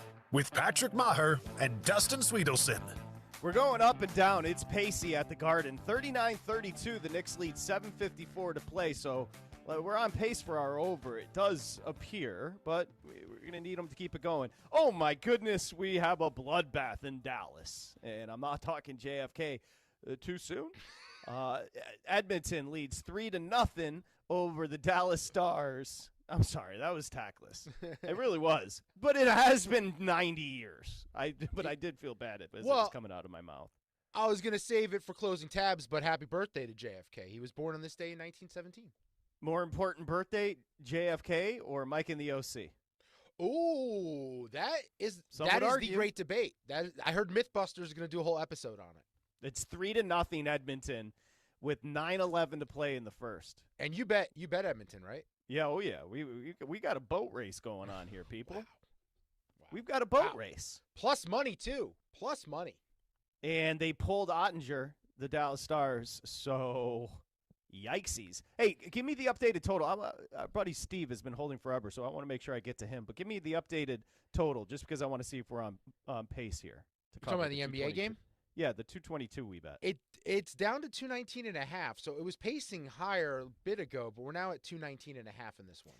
Yeah, it does feel like it to me. I'm just quickly doing the math in my head. It feels like we're right on the bubble. So hopefully, Brunson. It dropped when Brunson and Halliburton went off the floor this quarter.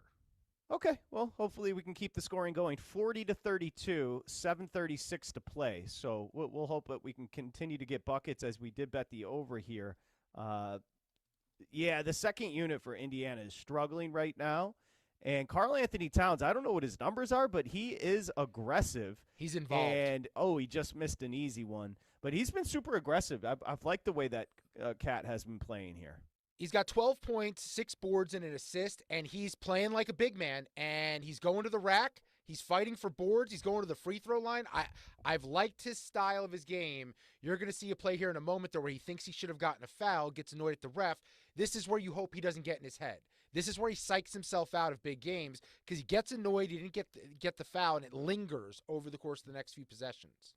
The reason that total's dropped is because they've literally, over the past 2 minutes, missed every bucket when I started talking about how we had it up and down games. You were right, though. At that point when you started, it was trending upward. Now we're down. We need to pick up the scoring, people. We need to pick it up. All right, let's go 888 Mad Dog 6, 888-623-3646. My man Steve has been holding. I apologize to you, Steve, for keeping you for so long. How you doing? I'm doing good, Patrick. What up, though? What up, though? Anyway, yesterday your boy Spritzer was saying that nobody saw things coming with the Tigers. You want to know what they really didn't see coming? Javi Baez getting moved to center field and becoming an all-star again.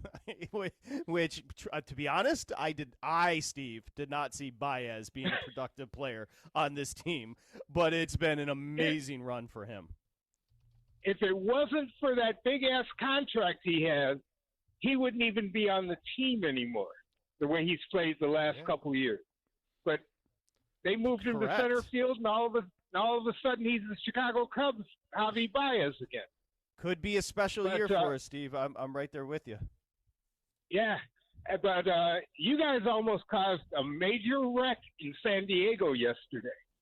Uh-oh. I'm driving this big-ass truck on the 8, getting onto the 15, going around that curve, and that donk, Dustin's favorite caller, calls in and says, May 29th, 1961, which happens to be my birthday. And then he says it's his birthday, and I almost ran into a wall. A little odd for a 64-year-old man to be announcing his birthday. I would agree, but that's what happened with Mike and the OC, Steve. That is correct. Yeah, for the two of us to have the same birthday. It's your birthday today. Yeah. Yeah. Steve, happy birthday. Thank you. Yeah, it just doesn't sit well with me that we were born on the exact same day. Go ahead, big guy. Steve, does it scare you because those who believe in like zodiac signs and is it astrology, not astronomy, astrology, they believe that you have similar traits to Mike in the OC. You are both Gemini. Does that concern you that you would then be compared to Mike in that way? Yeah, I'll have to apologize. We lost Steve, but it was a good question nonetheless. Did he say he's the exact same age too? So 61. I think he might have said that. Yeah, I think he might. Steve, thank you. Hey, I want to provide context to something he said because I was talking to Adam about this earlier today. So, you want to be blown away about my Detroit Tigers? Yes. They are 36-20. That's the best record in the AL this year. Yep. Everybody knows how great they played this year. But if I were to tell you a 100-game sample size, that's pretty legit when it comes to baseball. 100 games. So if you go back to August of last year when they were well below 500, went on that crazy run to make the postseason. Since 100 games have been played in Major League Baseball dating back to August of last year, the Detroit Tigers are 67-33. That is better than the Dodgers. That is better than the Yankees. That is the best record in all of baseball over the last 100 games.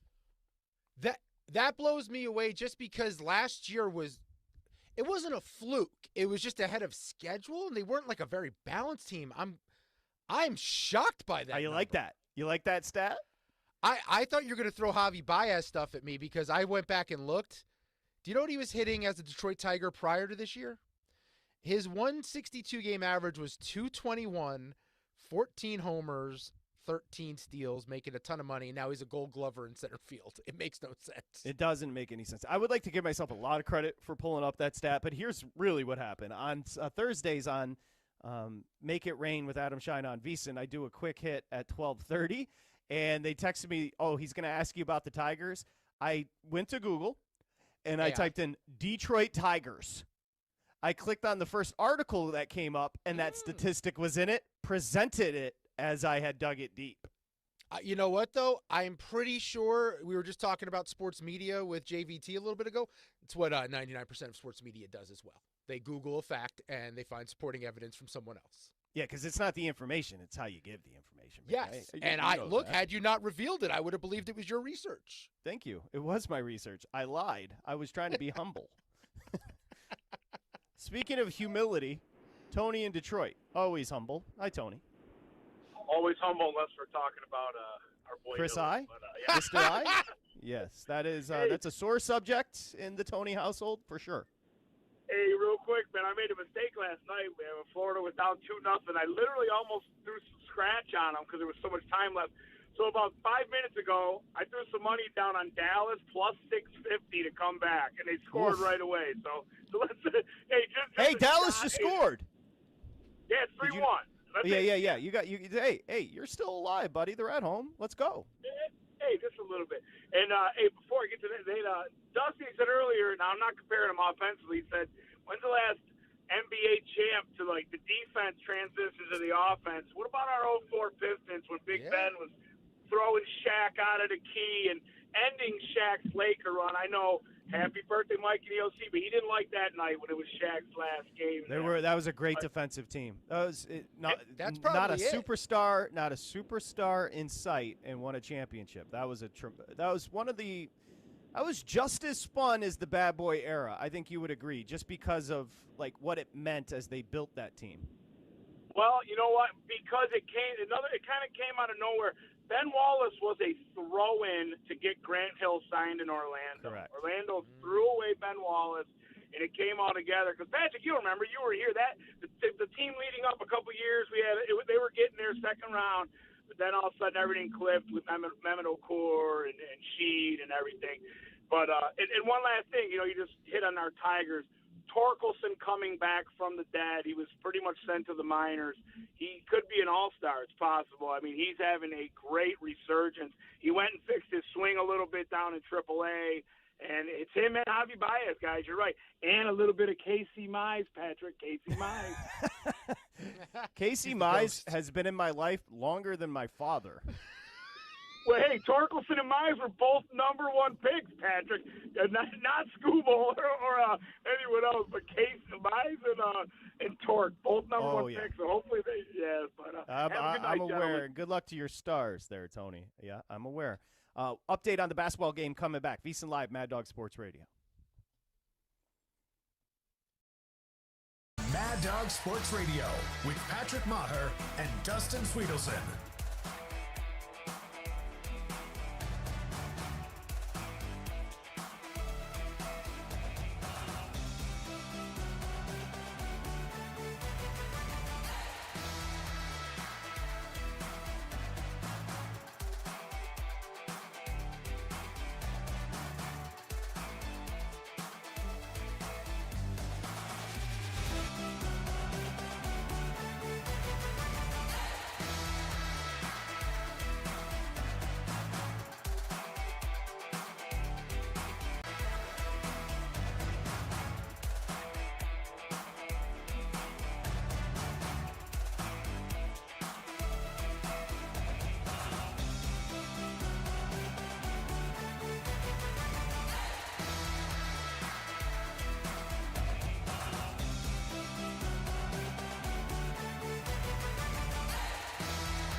Live on Mad Dog Sports Radio with Patrick Meagher and Dustin Swedelson. It's a good job, Brandon. Back in New York City, our buddy Ryan Smith, youtube.com/VSiN Live. Appreciate anybody that wants to jump in there, jump in the chat. Thanks for always supporting the program. I just said Brandon's name, and I realized there was an era where he went through it politically with that name, Brandon. Was it Let's Go Brandon? Is that what it is? Yeah, but Let's Go Brandon. Dustin Swedelson, I'm Patrick Meagher. We have a 50-36 Knicks lead, 2:56 to play in the second, and Dustin was daring enough to pose the question, if the Knicks win tonight, are we on to something here? And that is the question. as a Knicks fan, I think I'm supposed to believe, but I'm really hesitant where like Indiana's played so great for most of this series where they'll go back home for game 6. They'll be comfortable. They'll shoot better at home than they do on the road. The Knicks feel like they were kind of due for one. I understand the market believed that. I didn't necessarily think that was going to happen, but I still think Indiana's those killers that we saw against Cleveland and Milwaukee, and they will put the Knicks away. But there is a little sliver of me that's like, you know what? You let the Knicks get this one, they're right back in the series. They can force a game 7, and then it's anyone's game. Yeah, I don't think you're wrong. I will say I don't think this game is over with a 14-point lead. The second half is going to be very interesting. I don't even have to look at the total updated because we are not on pace to hit our over. But so that ship potentially sailed. However, I expect Indiana to come out of the second. What I haven't seen enough of from Indiana here, first off, Obi Toppin's 0 for 3 from 3. Those are 3 wasted possessions. So that's how many possessions do you get, right? So that's 3 wasted possessions. I think you're going to see a Pacers team. But be curious to see what they post the total in the second half. Probably 108-ish. I think you're going to see a very pacey Pacers team in the second half. Yeah, and I'm looking right now. Tyrese Halliburton's only got 2 points. We complimented him. By the way, right now, DraftKings does have the second half number up. They have 112.5 as the total. Interesting. It's probably more books will be a little bit lower. DraftKings is an overbook, but yeah. Well, it's also that's them leaving the algorithm up, right? They could end up getting screwed because that may not be the real number they want to do. We still have 3 minutes to go in this half to see how things play out. But Halliburton's only got 2 points in the first half, and we were lauding him for being unselfish and getting everyone else involved. And usually it is the second half when he starts to step up and take over offensively. Shout out to Nick Sirianni. Second half, less thinking, talent take over. I think Halliburton's got to take over offensively and start calling his own number.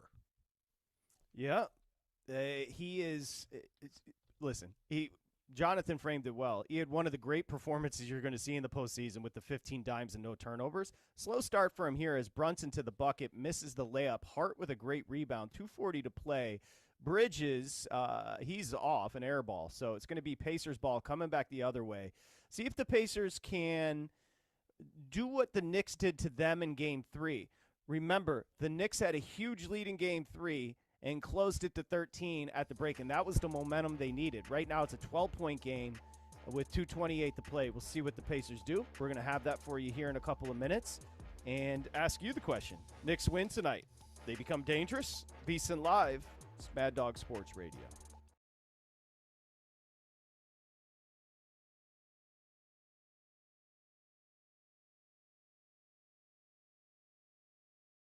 This is VSiN Live on Mad Dog Sports Radio.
covering the spread all night long. This is VSiN Live on Mad Dog Sports Radio. Here's Patrick Maher and Dustin Swedelson. Newsletter, free, no obligation, VSiN Live. VSiN.com/newsletter. I was watching Brunson miss a 3 to end the first half. I'll get you to that in just a second, but just let you know your betting menu set up each day with the newsletter. You get free picks in there as well. Again, there's no obligation. It's completely free. Just go to VSiN.com/newsletter. Enter your email address, and you're good to go. Let's go, Jalen, as we welcome you back. It's an 11-point lead at the break, 56-45 for the Knicks. Let's go ahead and jump into the second half number here, Dustin. We can see if there's anything creative we can do. We're not going to hit our over, so I'm curious if they kept the 112.5 on the second half total. You know what? We've got Indiana laying 1.5 in the second half. That makes sense. They are down 11. Odds would be that they would outscore New York, who's playing with a lead. And that total, since we spoke a couple minutes ago, it's now 113.5 for the second half. They are expecting some points here. Well, so, I mean, you just from a betting perspective, why would it be where the second half number last game was 108.5? But why? Because you had Indiana with a lead at the break. Indiana is the team that when they're down, they're going to push. So you expect more points in the second half. That would then point to the Knicks having to keep up. If Indiana goes to the break with a lead, they can slow it down a little bit, and the Knicks, as you mentioned, can go cold. So you're going to see a little elevated total here. Yeah, and Karl-Anthony Towns has been a big topic for us right on the show when he plays like, a grown-ass man, wants to bang down low, be physical, and dominate guys who can't match up with him like Miles Turner. He's been the X factor for the Knicks, and he's leading the way. 17 points, 10 rebounds, and an assist for Karl-Anthony Towns. He's also not in foul trouble. That has been a big issue for Cat. Just one foul in the first half. Brunson, 14, 3 boards, 3 assists for the Knicks. On the other side, Halliburton, slow start offensively. 4 points, 3 assists, 1 rebound. Siakam leading them in scoring right now. 9 points, 4 boards, and 2 assists for Pascal Siakam. I've been hard on Cat, so let me just say this. He was so awesome in that first half. No sarcasm, nothing. Karl-Anthony Towns was so good in the first half. He was kind of exactly what you want from him every game. You're just not going to get that, but super aggressive, going to the basket and ones. He was tremendous. Yeah, but I think this is what makes him as a frustrating player, is what he's doing right now. It's like, why don't you play that way all the time? Why do you want to play like Michael Porter Jr. half the time? Why not use what God gave you, which is a 7-foot body that can move like that, and just beat up on people underneath the basket? You know what I'm going to say? I hear you, brother. I'm right there with you. Let's go ahead and give you an update on the hockey. Maybe you can get an in-game number here, Dustin. Yep. The Oilers at the first intermission. Again, they had adjusted this total to 5.5, as heard earlier with your buddy Adam Schott. I said that was an over-adjustment. Dallas is going to be desperate here. Dallas had scored, 2 goals their last 3 games. They got 1 in the first, so they're ahead of pace. And the Oilers, a wagon, lead 3-1, first intermission. Yeah, right now, Edmonton up by 2 goals, laying 520 on the money line, plus 350 if you think the Stars can make a comeback. And that total is now at 8.5, juiced a little bit, minus 130 to the under. You can get even money if you want to go over the 8.5. Right now, pacing that way. Yep. So before we adjust and get to the NFL, I did want to this is what we do on the program. We keep the horizontal stuff going. So obviously the big theme for Dustin Swedelson in town for the event tomorrow night. Saturday, pardon me. Tomorrow's Friday. Not that I Saturday, that I know. the Mad Dog Sports Radio meetup in Hermosa Beach, celebration of one Mike in the OC with his 64th birthday, which is today. So we will be celebrating a couple days late, or I should say you will be celebrating a couple of days late. You mentioned you were going to go just because you felt bad for Cody Decker. Have you reached out to Cody? I haven't. It was less about Cody and more about saving him from the human we've known to become Mike in the OC. It was more about he would tell you he's been that for 64 years. Yeah, that's true. He has been, and unfortunately, everyone else in the world around him has had to adjust, as we all learned today. Throughout the lineup, Mike has called every single show, has not called us yet, to let us know that it is his birthday. He did let us know yesterday first, but it was more about concern for another human that was going to get trapped in a way that I've been trapped before, where Mike in the OC just gets you in his grips and he doesn't let you go. Cody could be walking into a situation where he's going to this Hennessy place in Hermosa Beach, and it's Mike in the OC and him, and it's a one-on-one date, and I just, as a human, I can't let that happen to him. Oh, so maybe you tip your, how do you say that? Hand? Tip your hand a little bit there with your plans? Thank you. I thought hat as well. But maybe tip your hat would be like, good job, partner. Tip your hand would be a poker term for maybe you showed something there. And again, there has been a debate, initially a little hard to get from the big guy. Oh, sorry, I can't. Now, again, I said if there's a possibility of people that listen, you're going to go and soak that up. And I don't think that's a bad thing, I assure you. Dustin said, no.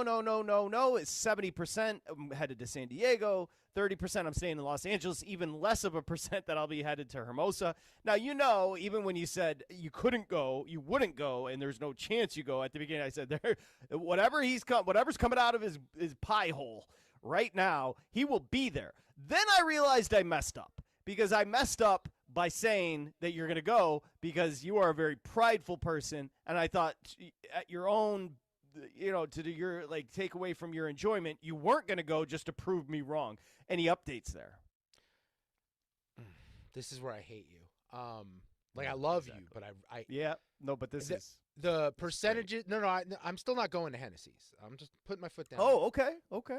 But I would say the development is there's now a 0% chance I am going to San Diego this weekend. Your call? It was a combination call. There was something popped up, and unfortunately have to stay back, have to reschedule the San Diego trip. So I will actually be in town. I hear unfortunately. You, brother. I hear you, brother. You know those percentages you were playing? My guess is 30% your call, 70%. You are a good boyfriend. No, it was actually my call. It was actually my call. I said no, I'm sure it was. No, so you're sticking around in L.A. That's interesting. So you're going to be in L.A., but you're not going to go hang out with the crew? That's weird. Well, you keep calling it a crew. I think it's just Mike. I think other people are going to be there from what I understand. I'm still waiting to hear those names because when it was pitched to you, let me go through the list again. Patrick, we have a big event coming. Mm-hmm. Babchick is flying out. All Correct. These great listeners are coming. Let's see. He listed off Twizzy, who has since bailed, and he said you would be there. And we both know it's literally in your backyard, and you won't be there. So I am having concerns that there is a crew. I do believe it's speed dating with Mike and a bunch of people, hoping that a bunch of hosts from Mad Dog Sports Radio show up. I thought you used another word there, which could have been dangerous. Michelle Beadle has backed out? She has backed out. That's correct. That was another person who said she was going to be there, and she is not. And Cody, based on what I saw on his Instagram today, was here in L.A. at this studio. So I do believe he is in town. So he has made the flight across country to be at this event where it's going to be Cody Decker and Mike in the OC one-on-one. And you're just going to leave him hanging? I feel like for humankind, you have to look out for people when they're in these types of situations. When a baby deer is about to get gobbled up by, I don't even know what a predator is that eats a deer. I've launched into this with no plan. You have to go save the baby deer. But here's what I love about your strategy. Your initial, I'm not going, hard to get. Then, maybe I'll go. Now, presenting yourself as the white knight that is going to save people instead of just saying, I'd like to go. Maybe there will be people that listen to the show, and I can get some props. Look, I'm a conflicted human being. I have this torment on the inside where I don't know what to do, what's the right thing, what's the wrong thing. Part of me says if Cody's willing to fly out here to go hang out with Mike in the OC, he deserves the punishment he's going to get at Hennessy's. Yeah, and you have a long-standing relationship with Cody, so there would be a reason to save him. Yes, we've spoken one single time. Yep. In person? Yes, actually, yes. Oh, okay. Well, then maybe you do owe him. Well, he doesn't Maybe you do. remember, and I don't remember. Like, I don't know what we talked about. I think it was just a hi. Oh, okay, so there was a greeting at one point. Well, I think that deserves a save from the big guy. Not an Ottinger save, a Skinner save, which is successful. Well, Ottinger's not in net anymore, so whoever the backup goalie is for Dallas, Ottinger has time to travel to Hermosa Beach. He got yanked after 2 quick goals by Edmonton. Hey, his plans are wide open this weekend. It's ending tonight. That's 100%. So again, to Jake Ottinger and the rest of the Dallas Stars, you're invited to the hangout. Hennessy's is a tremendous place. I will say before we move on, and we're going to get to Mike Vrabel and Stephon Diggs, and also maybe a little back and forth with Terry Bradshaw. We haven't heard from Aaron Rodgers, so a little NFL coming up here on VSiN Live Mad Dog Sports Radio. Again, the halftime number I got 115 on the total. Wow. Whoa. And 1.5 with the Pacers laying it down 11 at the break. Did you do anything? No, let me pull up what the updated is over at DraftKings here. They're at 114.5. So we went from 112.5 right before the half ended to 113.5, and now a few minutes into the break, 114.5. That is crazy. I would only look at Indiana minus 1.5. I just don't think that they're the type of team that's just going to lay down and die here. Yeah, I would agree. Now, I would put a little of this on me. Not a lot, but a little of it on me, because I do believe when Mike initially called with the Mad Dog Sports Radio meetup in Hermosa, I said, I will be there. Well, look, you were, again, speaking of conflicted bad humans, job by me. You were conflicted because you were trying to change your ways. You felt like you can. I'm speaking for you completely now when you have a microphone in front of you. But you were trying to say, look, I stay in too much. I'm not social. This is an opportunity to be social. But I also think there's some detective work being done where if we're going to look back and we're going to pull back from this situation, a lot of things are adding up very oddly. One, Mike and the OC needs you to be there. You're the local guy. He's been trying to hang out with you for about 5 years now since we let him into the studio, and he chose a bar to do this that is in your backyard. It feels like this was all a ploy to hang out with you, if you ask me. I actually have a situation developing, and I am so engrossed in Lonesome Dove by Larry McMurtry, and it is like 980 pages long. And First time reading it? I'm only a few hundred pages in. First time reading it. One of the great American Western novels. So it's kind of tough. Drinking on a Saturday at Hennessy's or a little reading Larry McMurtry and Lonesome Dove. I feel like the book is going to win out. Well, it looks like there was a TV miniseries made in 1989 about it. You could just get that version of it. It only has an 8.7 on IMDb, and you could run through it quicker. Yep, I could do that. I'll look into it after the program. Now, listen, this is no second guessing on what happened. First off, I want to say about Stephon Diggs. Stephon Diggs was on a boat, and he was with some I don't really know. Some friends. All right. Thoughts? Some friends. Different than the New York Giants when they went on a boat and it was a bunch of bros. This is the opposite. So Diggs likes to get down. He's dating, I think, Cardi B, and people are suspecting, like, is there coke in that bag? I can't make any statement regarding the potential powder, but we do know that it's a bad optic. Now, to defend Stephon Diggs, I'll say who cares? It's much ado. Nothing. You just sent me another video. He's slapping large butts. Okay. Mm-hmm. That is his right. Who are we to judge? He can do whatever the hell he wants. But what we did now, again, seriously, no judgment for hanging on a boat with a bunch of chicks. That's not my issue. It just made no sense, the signing. Drake May's a young player. They're completely rebuilding. The Texans couldn't wait to get rid of Diggs. The Bills got better when they got rid of Diggs. And Diggs is a tremendous player, but he's 31, 32 years old at this point, obviously on the decline. The actual deal from the Patriots' perspective at the time, we laughed. Like, of every wide receiver potentially that you could add to this Patriots team, Stephon Diggs made the least sense. Well, let's also look how things ended at a couple stops here, right? Asked his way out of Minnesota, wanted a new contract. then complains about Josh Allen, who went on to win MVP without him. So it's being proven that you can, not have his services and still play up to the caliber you were playing with him. And a couple notes on the boat situation. One, Diggs doesn't have an NIL deal because he's not in college, but that certainly looks like a pay-for-play situation going on the boat. And then the pink cocaine.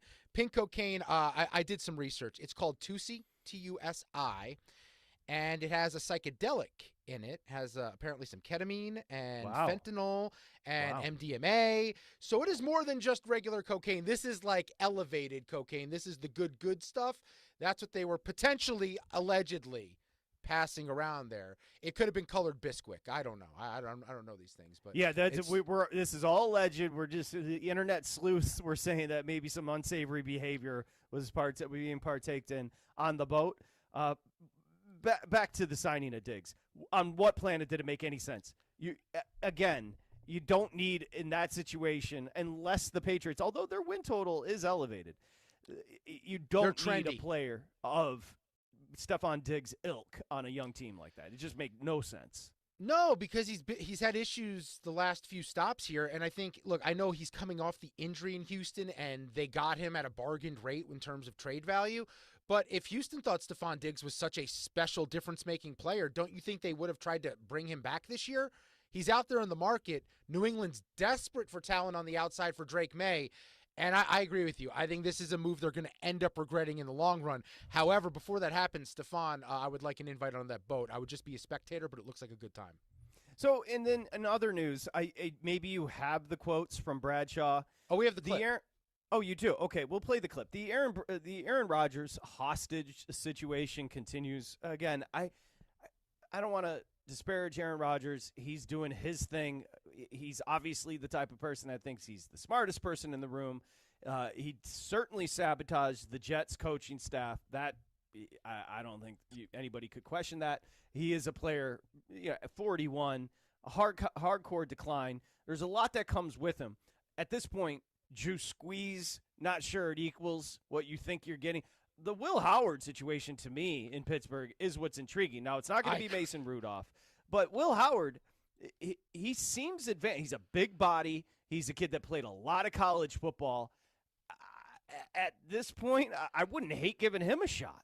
I'm telling you this right now. Will Howard, 35-1, Offensive Rookie of the Year. In the situation where Aaron Rodgers doesn't show up, doesn't end up being a Steeler, Will Howard's got something here. You mentioned the experience. Kansas State wins a title at Ohio State, and he's a Pennsylvania kid. He understands being a part of this organization. He's athletic, can make plays with his legs, does feel like fits what Arthur Smith did with a guy in Ryan Tannehill a while back in Tennessee.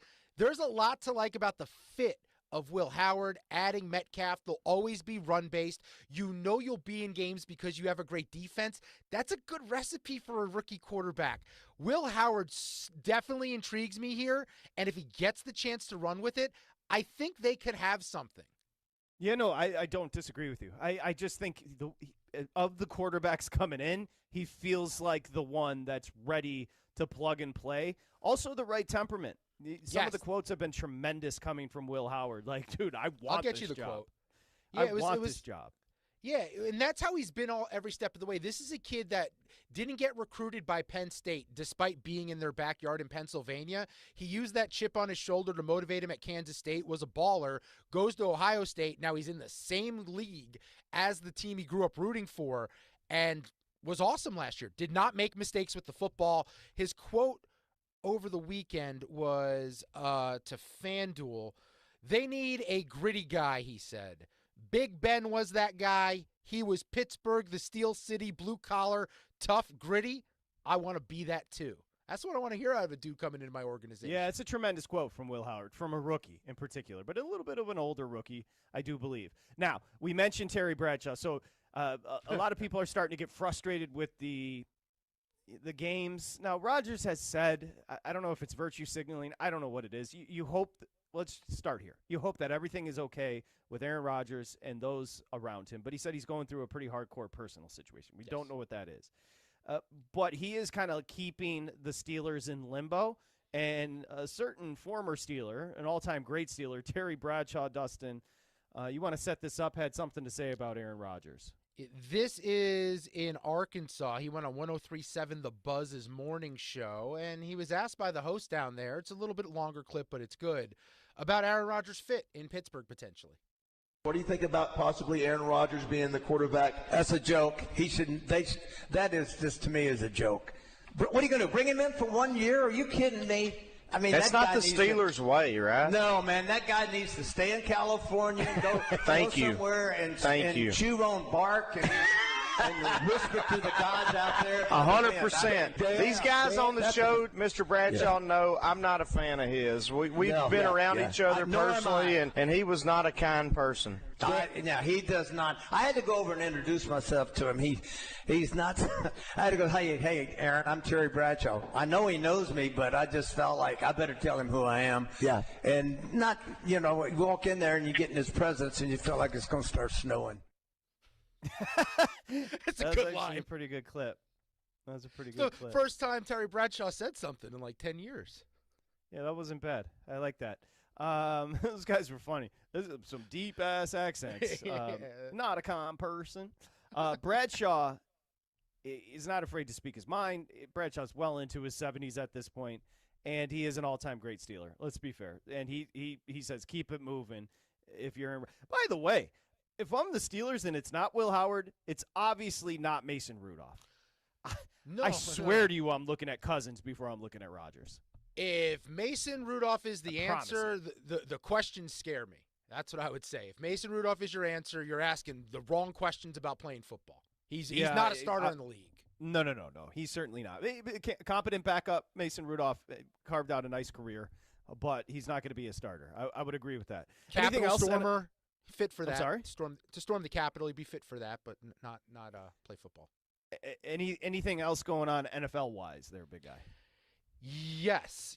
Let me go to the top of the page here. We do have the Mike Vrabel sound discussing the Stephon Diggs situation. We can play that here. I'd like to hear that. This is Vrabel, because they're in camp. Diggs obviously not partaking, dealing with some other big bodies in his way, and he's on a boat. And this is Vrabel discussing the Diggs situation.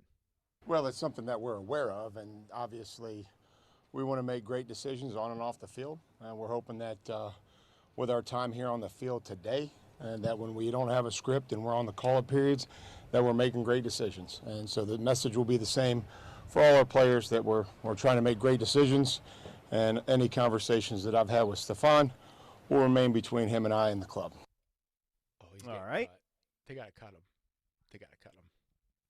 I mean, if we're all being fair, he's done nothing wrong going on a boat with a bunch. No, I know, but it's just like new regime. You're coming in, everyone else is working, and you're on the boat. I mean, I guess special rules for special people, but Stephon Diggs still in that category these days?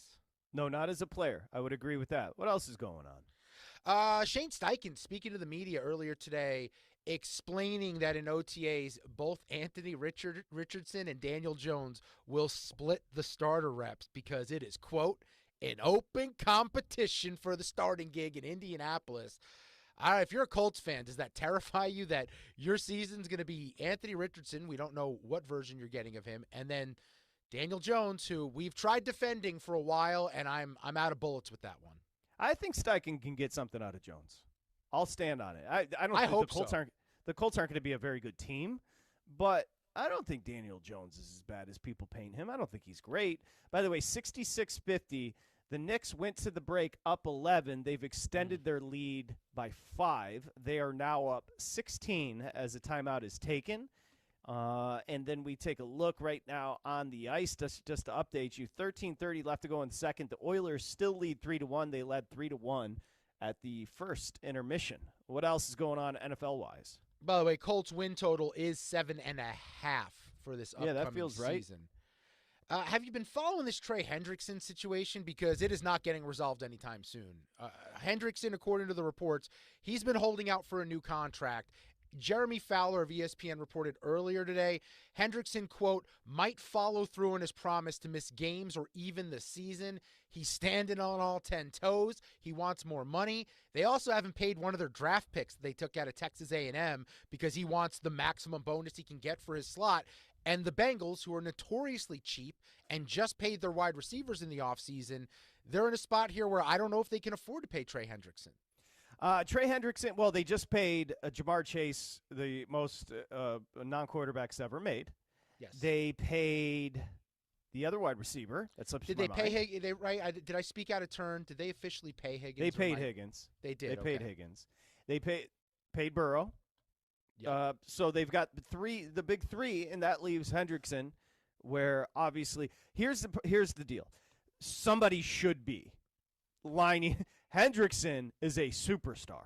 Game changer. And the difference, that Bengals offense, that Bengals defense, when he's on and he's off, is just night and day. And also, what did he have? 17 sacks, 2 straight years? He's an incredible player.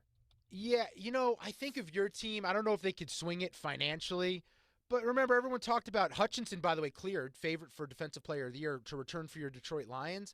Man, could you imagine if you could swing a trade for Trey Hendrickson, give him the money he wants down the road, and you line him up opposite Hutchinson, you just get after people? I don't care what the secondary looks like at that point. Quarterbacks won't be able to look up and throw the ball. He has a market. If they want to shop him and trade him, everyone in the league wants elite pass rushing, and that's what Trey Hendrickson has done this going back to New Orleans when he was there, and he's been awesome with the Bengals. Someone will pay a hefty price to add him to their team if the Bengals don't want to pay him. Sign me up.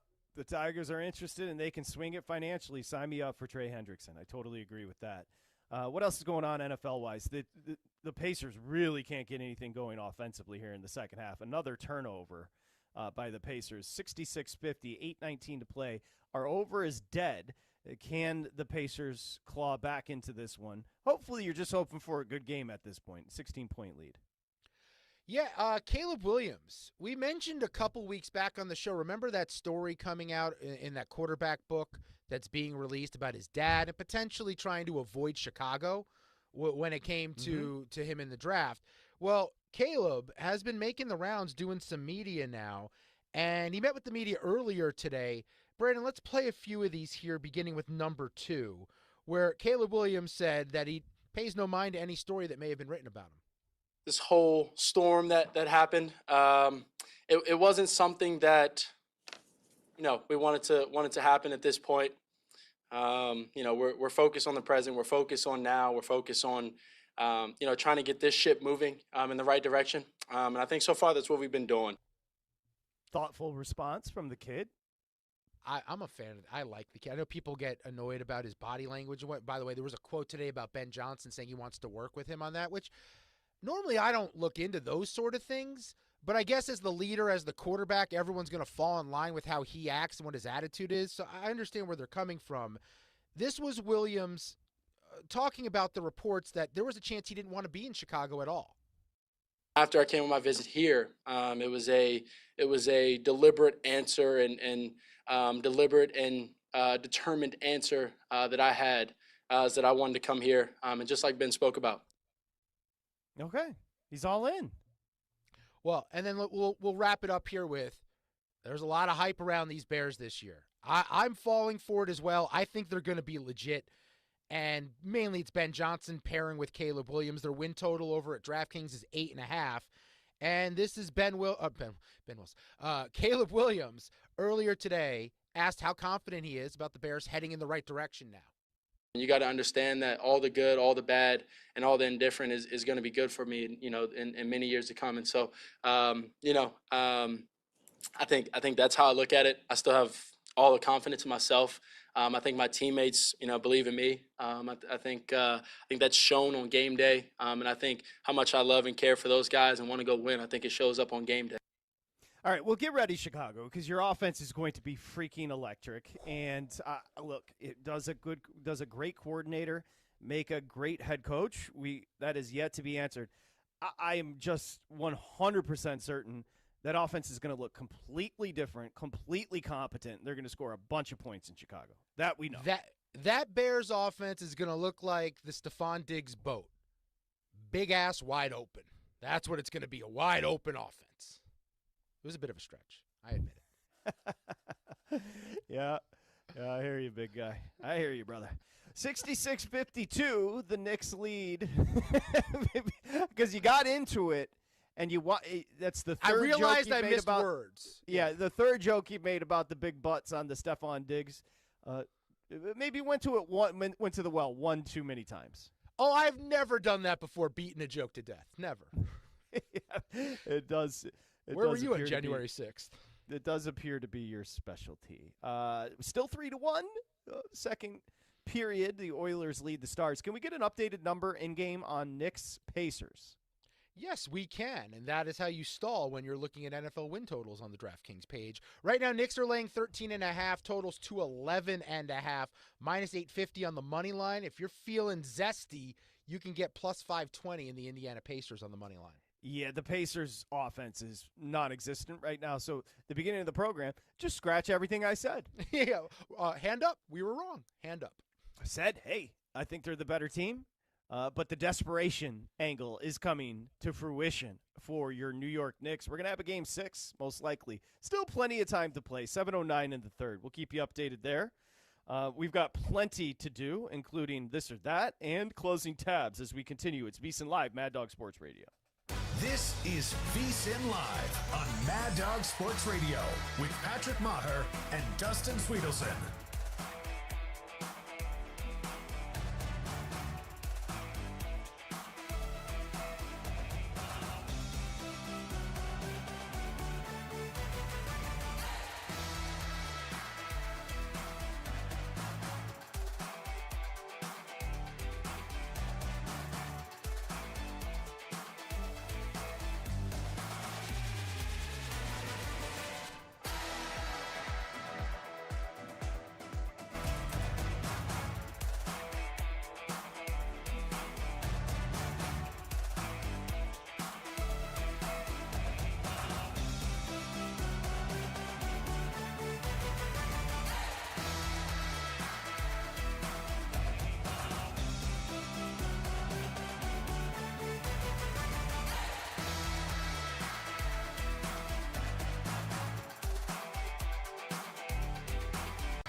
This is VSiN Live on Mad Dog Sports Radio with Patrick Maher and Dustin Swedelson.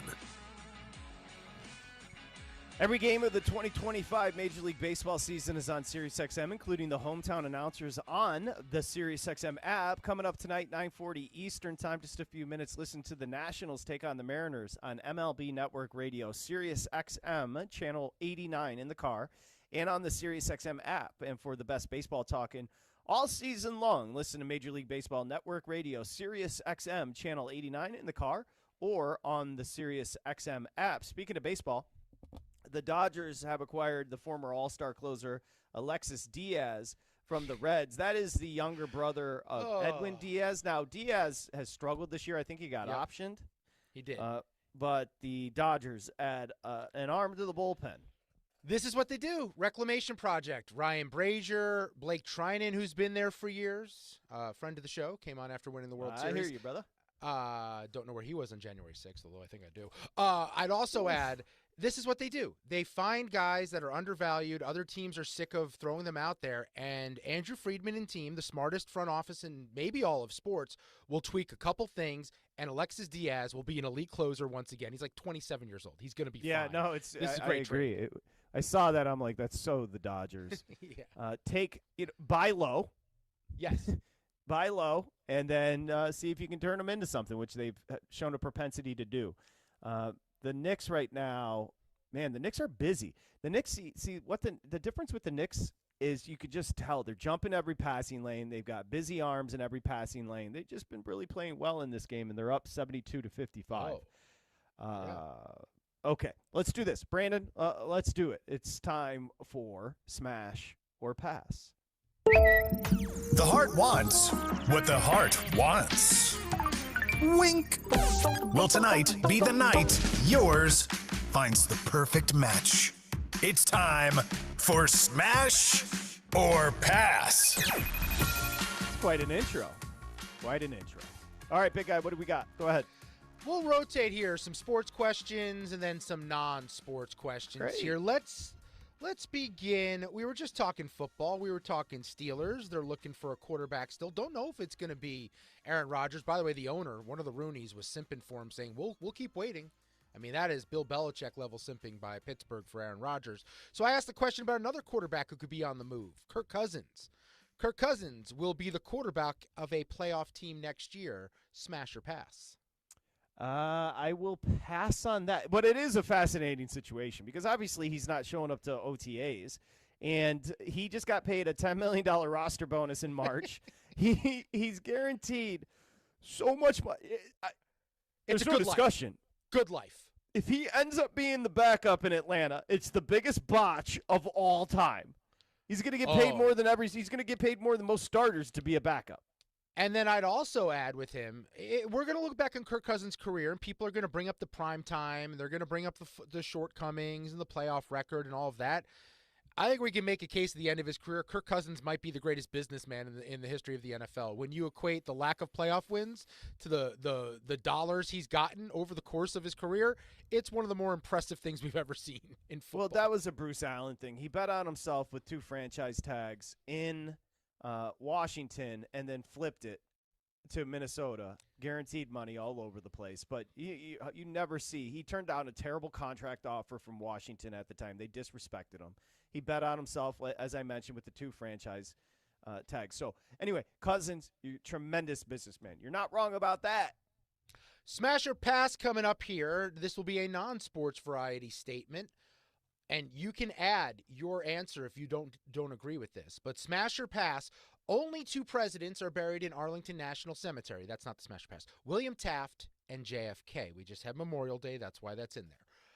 Of all the presidents from the past, JFK would have been the most fun to be covered in today's media world.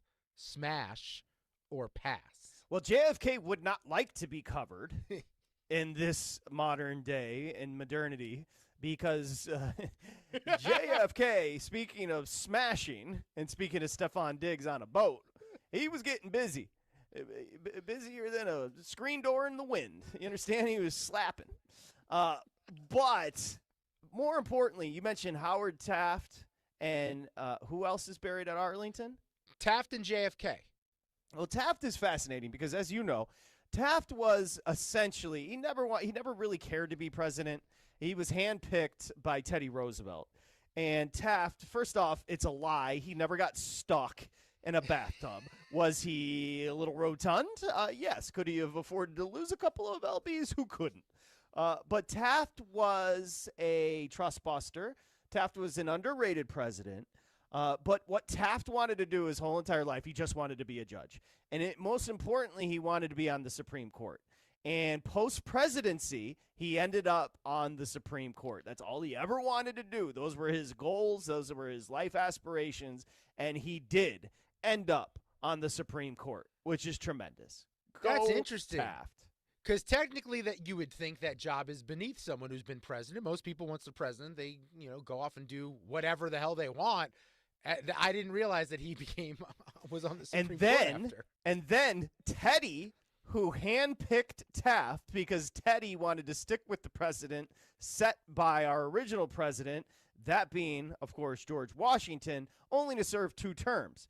But Teddy just had too much energy. Teddy went and traveled South America. Teddy went and did all this kind of stuff. He came back and he said, you know what? I don't like what my buddy's doing.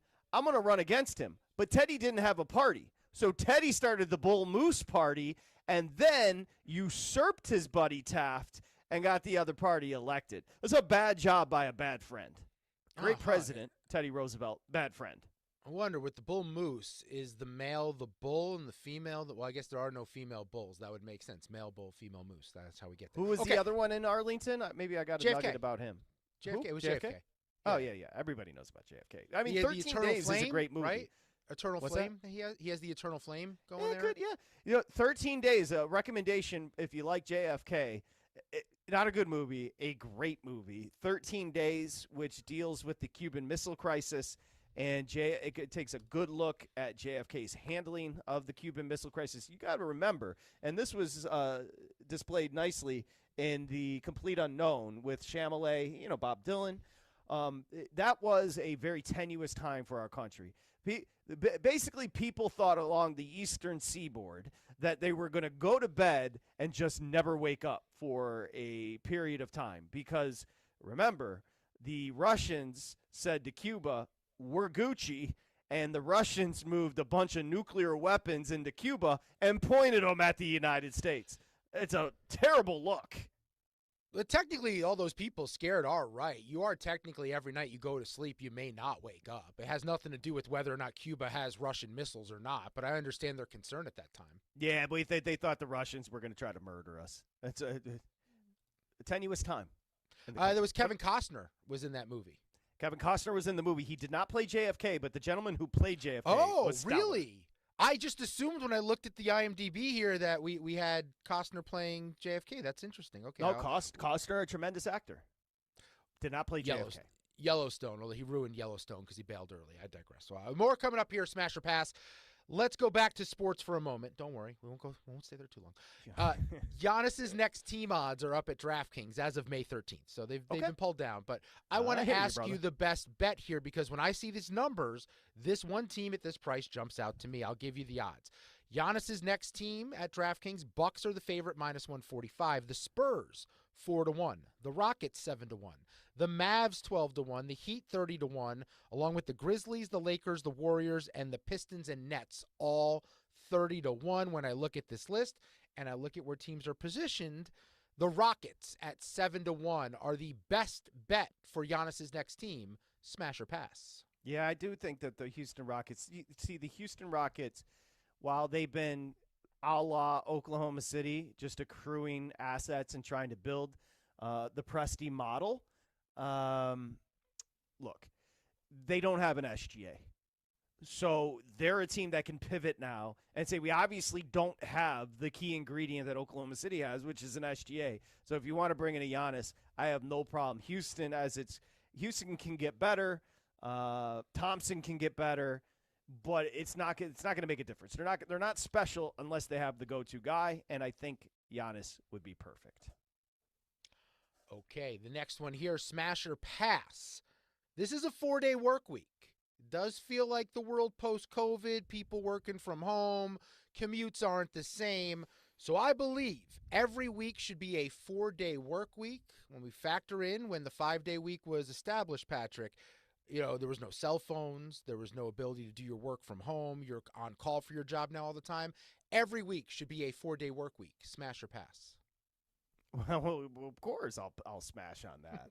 Although it is important to note this show 5-day work week as we represented on Memorial Day. One last point about Taft. You've heard of the Oval Office, yes? Yes. Taft built that because he couldn't fit in the other one. No, it has nothing to do with the rotundity. But I believe, you can fact check me, I believe it was Howard Taft with the obvious the needed upgrades. I mean, Harry Truman literally ripped the whole entire White House down to the studs and didn't even live there for a while to rebuild it. I mean, the place was decrepit. But I believe Howard Taft did build the Oval Office. 1909, he expanded the West Wing and created the first Oval Office. One quick last one here. Smash or pass, John Quincy Adams, pure nepotism president. Smash or pass? No. Listen, JQA, a lot of controversy as far as how he ended up being the president. And maybe he shouldn't. Obviously, he had the populace and Andrew Jackson.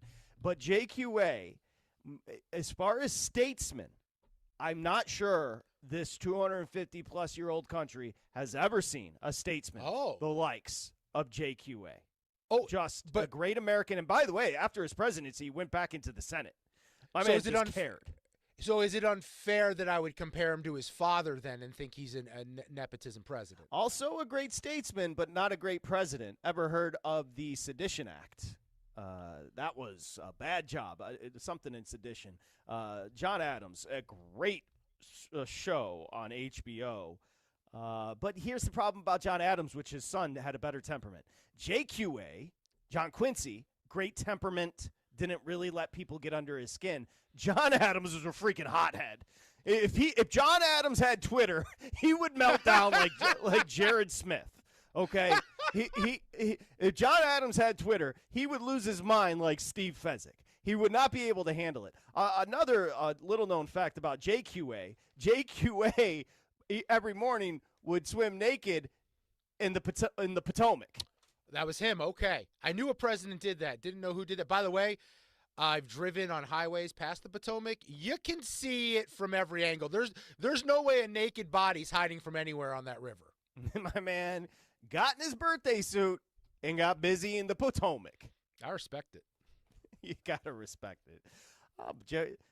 Hey, good questions today. When we come back, we'll get you an updated number at MSG, catch you up on the hockey, and close some tabs. It's VSiN Live, Mad Dog Sports Radio. This is VSiN Live on Mad Dog Sports Radio with Patrick Meagher and Dustin Swedelson.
time to wrap up today's show.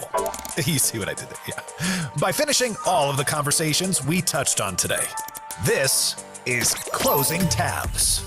All right, second period, a minute 6 to go. Oilers lead 4-2. That total just got absolutely demolished.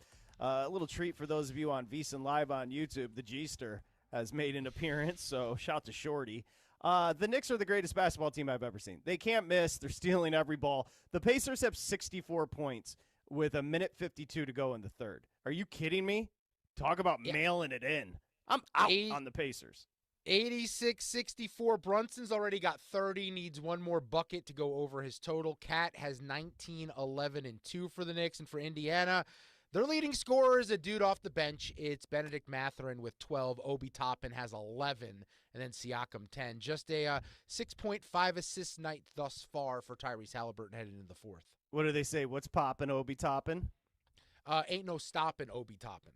All right, well, tonight unless there you're is. shooting threes. Yeah, tonight he's like 0 for 10 from 3. So there is stopping Obi Toppin. Let's close some tabs before we get out of here, big guy. What do you By got? the way, hockey game at the end of 2 is 4-2 now. So heading into the third, we're going over. We went over the total already. That in game we mentioned earlier was 8.5. Dallas down 2. Do they have a little bit of magic left with Ottinger being pulled? Let's get to the good stuff, though. Closing the tabs here. You said the word culo earlier in the program. Yep. It is a vulgar word in Spanish, literally meaning butt or ass.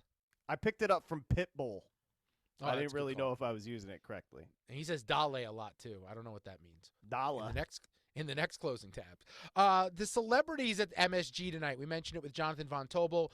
It's Michael Imperioli, Chalamet, Kylie Jenner, Ben Stiller, Miles Teller, Strahan, astronaut Gail King, Spike Lee, and Shabuzi.